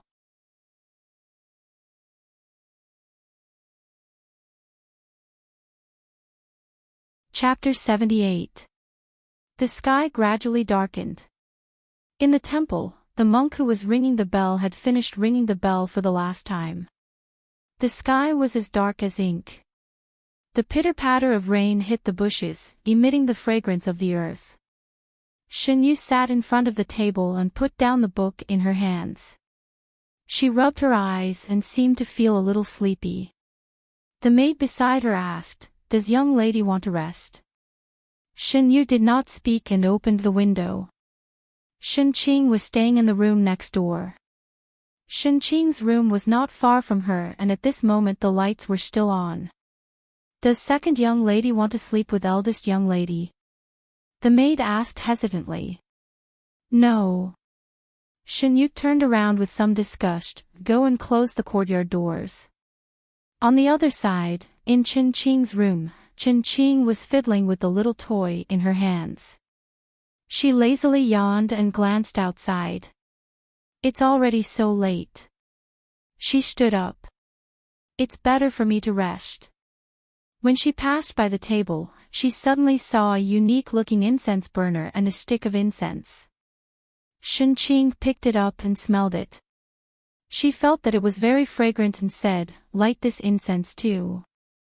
After a short while, the lights in the room were extinguished. Everything returned to silence. In the deep mountains of the ancient temple, other than the chirping of birds and insects, there was only the clear sound of rain hitting the tiles and dripping down the eaves onto the stone floor. In the deep silence, in the innermost room of the northern pavilion, the lights were quietly extinguished. In the darkness, there seemed to be someone's footsteps lightly passing by, and if someone were to pass by at this moment, one would see a purple-clad young female sitting at the table in front of the window. Her face was cold and expressionless. Only her pair of eyes were clear in the dark, as if it was a huge beast that wanted to hunt and was closely following the arrival of its prey. The tiles above seemed to make a clear sound. Gu Yu and Jing Jie, who were standing behind Shin Miao, raised their heads at the same time and looked nervously at the person in front of the table. After a moment, a meow sound was heard from outside the window. Both of them breathed a sigh of relief at the same time. But before their sigh fell, they heard a burst of hurried footsteps. Even though the sound was light, it was exceptionally obvious to the three of them who were not sleepy at all. Then, the window was opened and a figure jumped in. "Miss, it is me, Mo Qing," that person said softly. Gu Yu and Jing Zhe then gave a sigh of relief. Jing Zhe lit up a thin candle, fearing that the light would penetrate outside. At first glance, he was very surprised to see that Mo Qing was carrying a person on his back. That person was none other than Shin Qing. At this moment, Shin Qing's eyes were tightly shut and she appeared to be in a deep sleep. Jing Zhe and Gu Yu were extremely frightened in their hearts, but Shin Miao swept a glance at Shin Qing and lightly said, "You have done very well." Mo Qing's expression was somewhat awkward. This was the first time he did such a thing and he did not know what Shin Miao was planning to do. He only thought that it was because of Shen Miao's temper that she was dissatisfied with the room she was staying in, so she used this method to secretly change rooms in the middle of the night. However, this method was a little too crude. If he wasn't careful and was discovered, he would be treated as a rapist. Even if he had a lot of mouths, he wouldn't be able to clear his name. But it was fortunate that there were only 2 guards outside Shen Qing's and Shen Yu's room. For a young lady of a military family, this number was too strange. But since that was the case, he would not find trouble for himself. Carrying a young female was an easy matter for him, and before that, he also followed Gu Xiang's instructions to mix something in Shen Qing's incense to make her sleep soundly. "Carry her to the bed," Shen Miao said.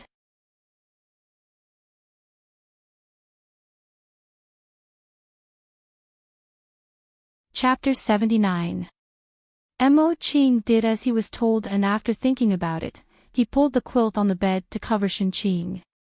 Even at this time, Mo Qing still could not understand what Shen Miao wanted to do. "Young lady, now Guyu asked tentatively. In this room, other than Shen Miao, no one else knew what she wanted to do.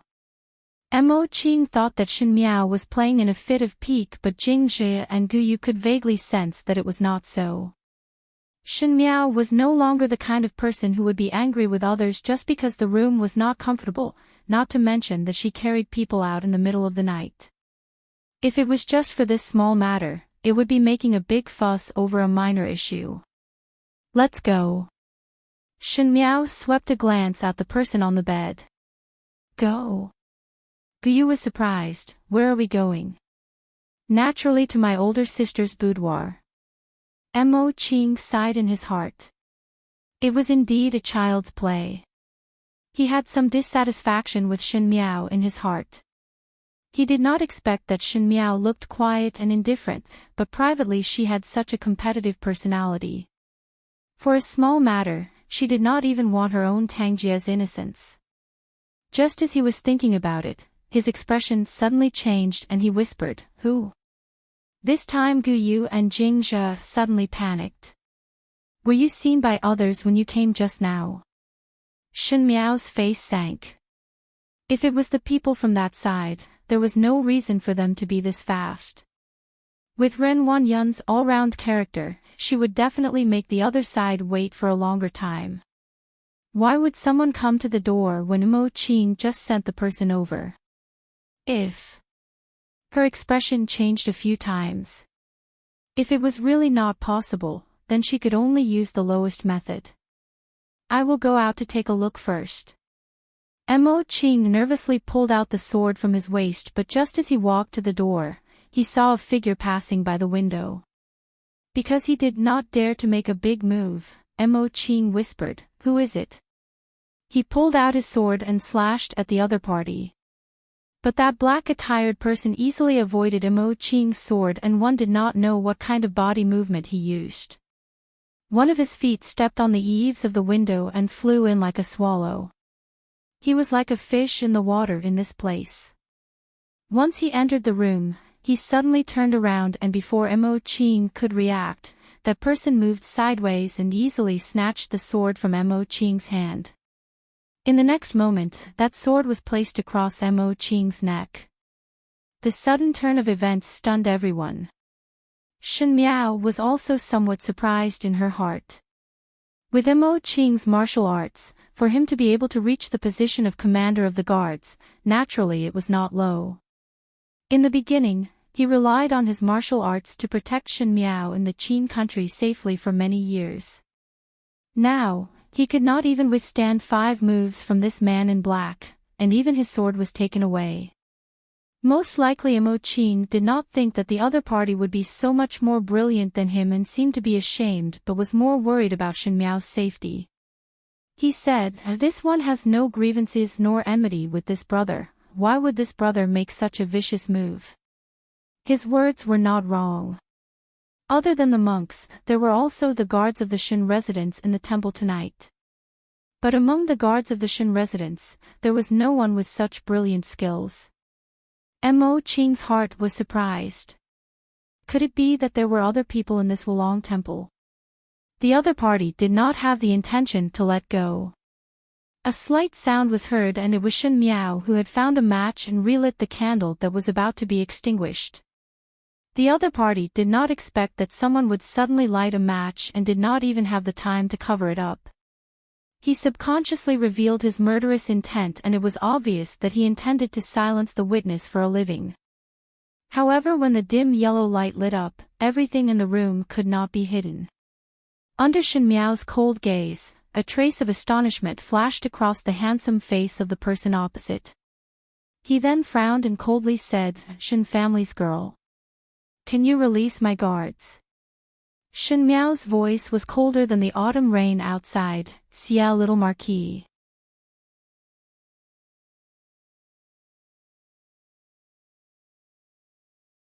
Chapter 80.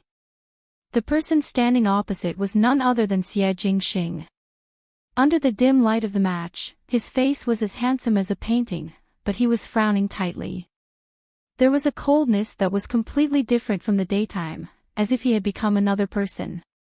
Jingzhe and Guyu had seen Xie Jingxing a few times and naturally knew who this person was. Under the surprise in their hearts, they could not help but stand in front of Shen Miao. It was Mo Qing's first time seeing Xie Jingxing, and he did not know who Xie Jingxing was, but from Shen Miao's words, he knew that both of them knew each other. Xie Jingxing stared at Shen Miao, and after thinking for a moment, he smiled and released his hand before throwing the sword back to Mo Qing in a blink of an eye. He lazily retreated to the door and hugged his shoulders. "Shen family's girl, for us to meet here, should I say that we are fated or fated?" Shen Miao did not bother about him and only instructed Mo Qing and the two maids, "Quickly leave." Jingzhe and Guyu glanced at Xie Jingxing and nodded their heads in agreement. Just as they were about to leave, they saw Shen Miao speaking to them, "All of you leave first, I will follow later." In the darkness of the fire, one could only see that the fire was moving slightly. Guyu called out in a panic, "Young lady, let's go." Shen Miao said. Her command was short and firm, causing Guyu to tremble slightly. Mo Qing shook his head, and with each hand pulling a maid, he jumped out of the window and headed outside. Xie Jingxing was still hugging his shoulders as he watched her actions with interest. Shen Miao fumbled to the table and finally found the incense burner. She picked up the incense on the table and lit it up before leaving the room. Just as she was about to move, she saw Xie Jingxing frowning, and with a flick of his finger, the flame of the match was extinguished.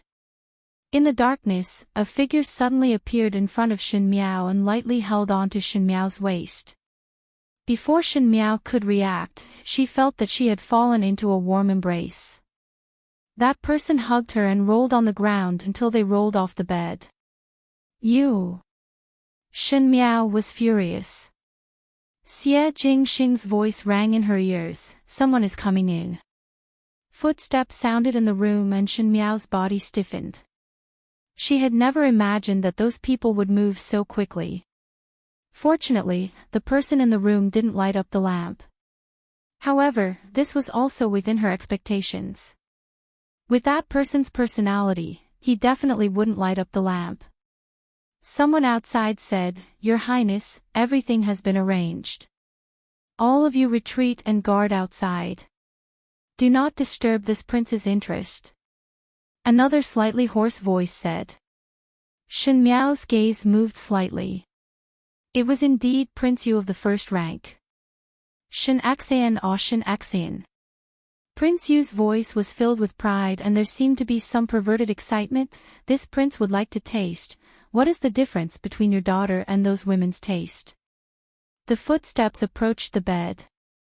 Shen Miao's fists gradually tightened. Xie Jingxing slightly lowered his head, and because of the position, his chin was on Shen Miao's head and he could smell the fragrance of the young female's hair. He could not see Shen Miao's expression in the darkness, but he could feel from her tense body that she was not completely unmoved. There was already the sound of clothes tearing on the bed.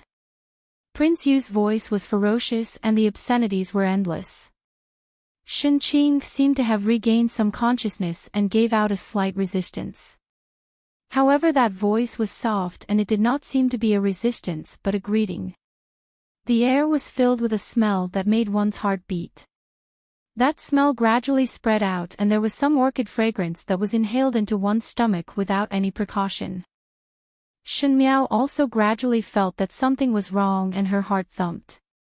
Just now before she left, she had lit the aphrodisiac incense and now she was reaping what she sowed. She had never encountered such a situation before and could not help but vent her anger on the uninvited guest, Xie Jingxing. If it was not for Xie Jingxing's sudden appearance, she would have left long ago and would not fall into such a predicament. Thinking of this, she glared fiercely at the culprit.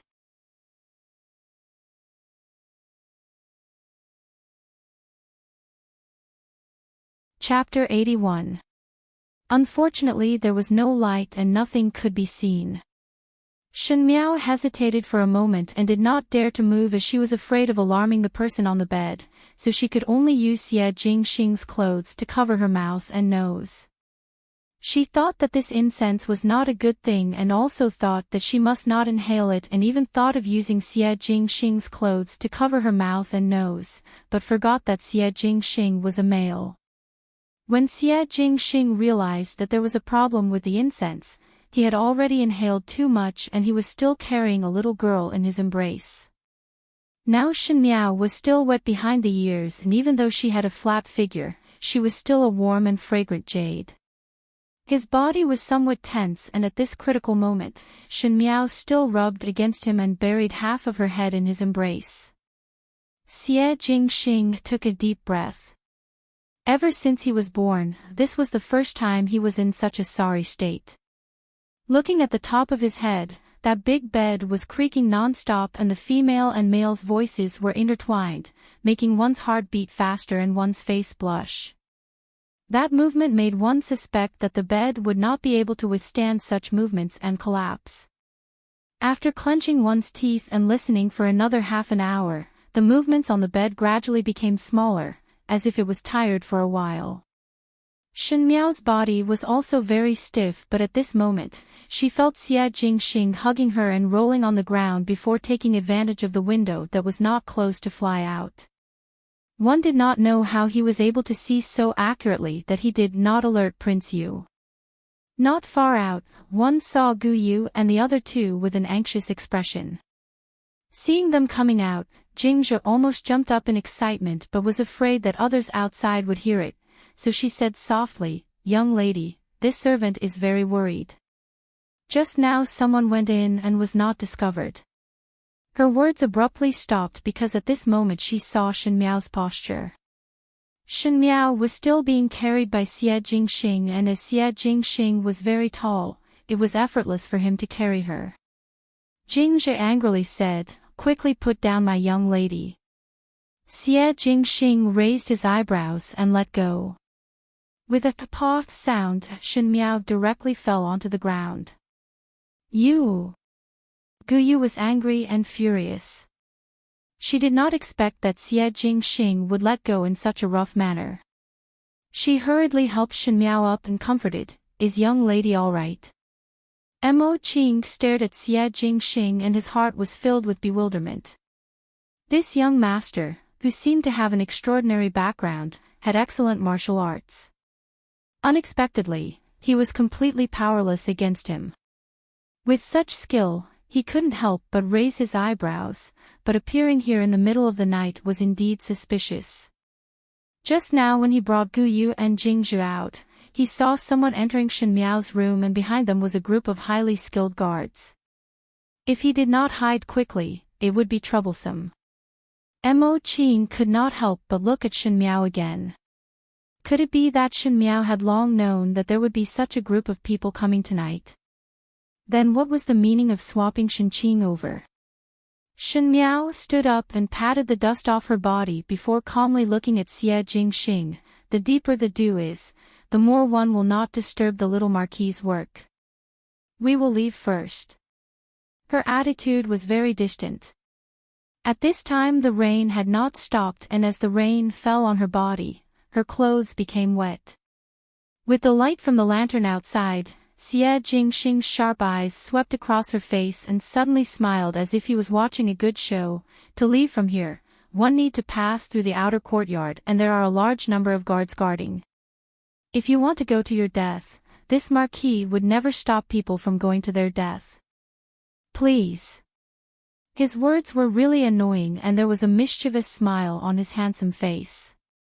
Shen Miao looked at Imo Qing and Imo Qing shook his head and blushed with some shame. This subordinate does not have the confidence to do it alone. Even though Prince Yu was incompetent, his subordinates were not to be trifled with. Little Marquis seems to have a card up his sleeve. She said after a moment of silence, "You're tuning into the LoveLore Library YouTube channel. We're so grateful for your support and don't forget to subscribe to join us on this incredible journey through captivating stories. Your generosity through donations truly makes a world of difference, as it's the primary source of revenue that allows me to expand and enhance this channel for you. Thank you from the bottom of my heart for being a part of this adventure."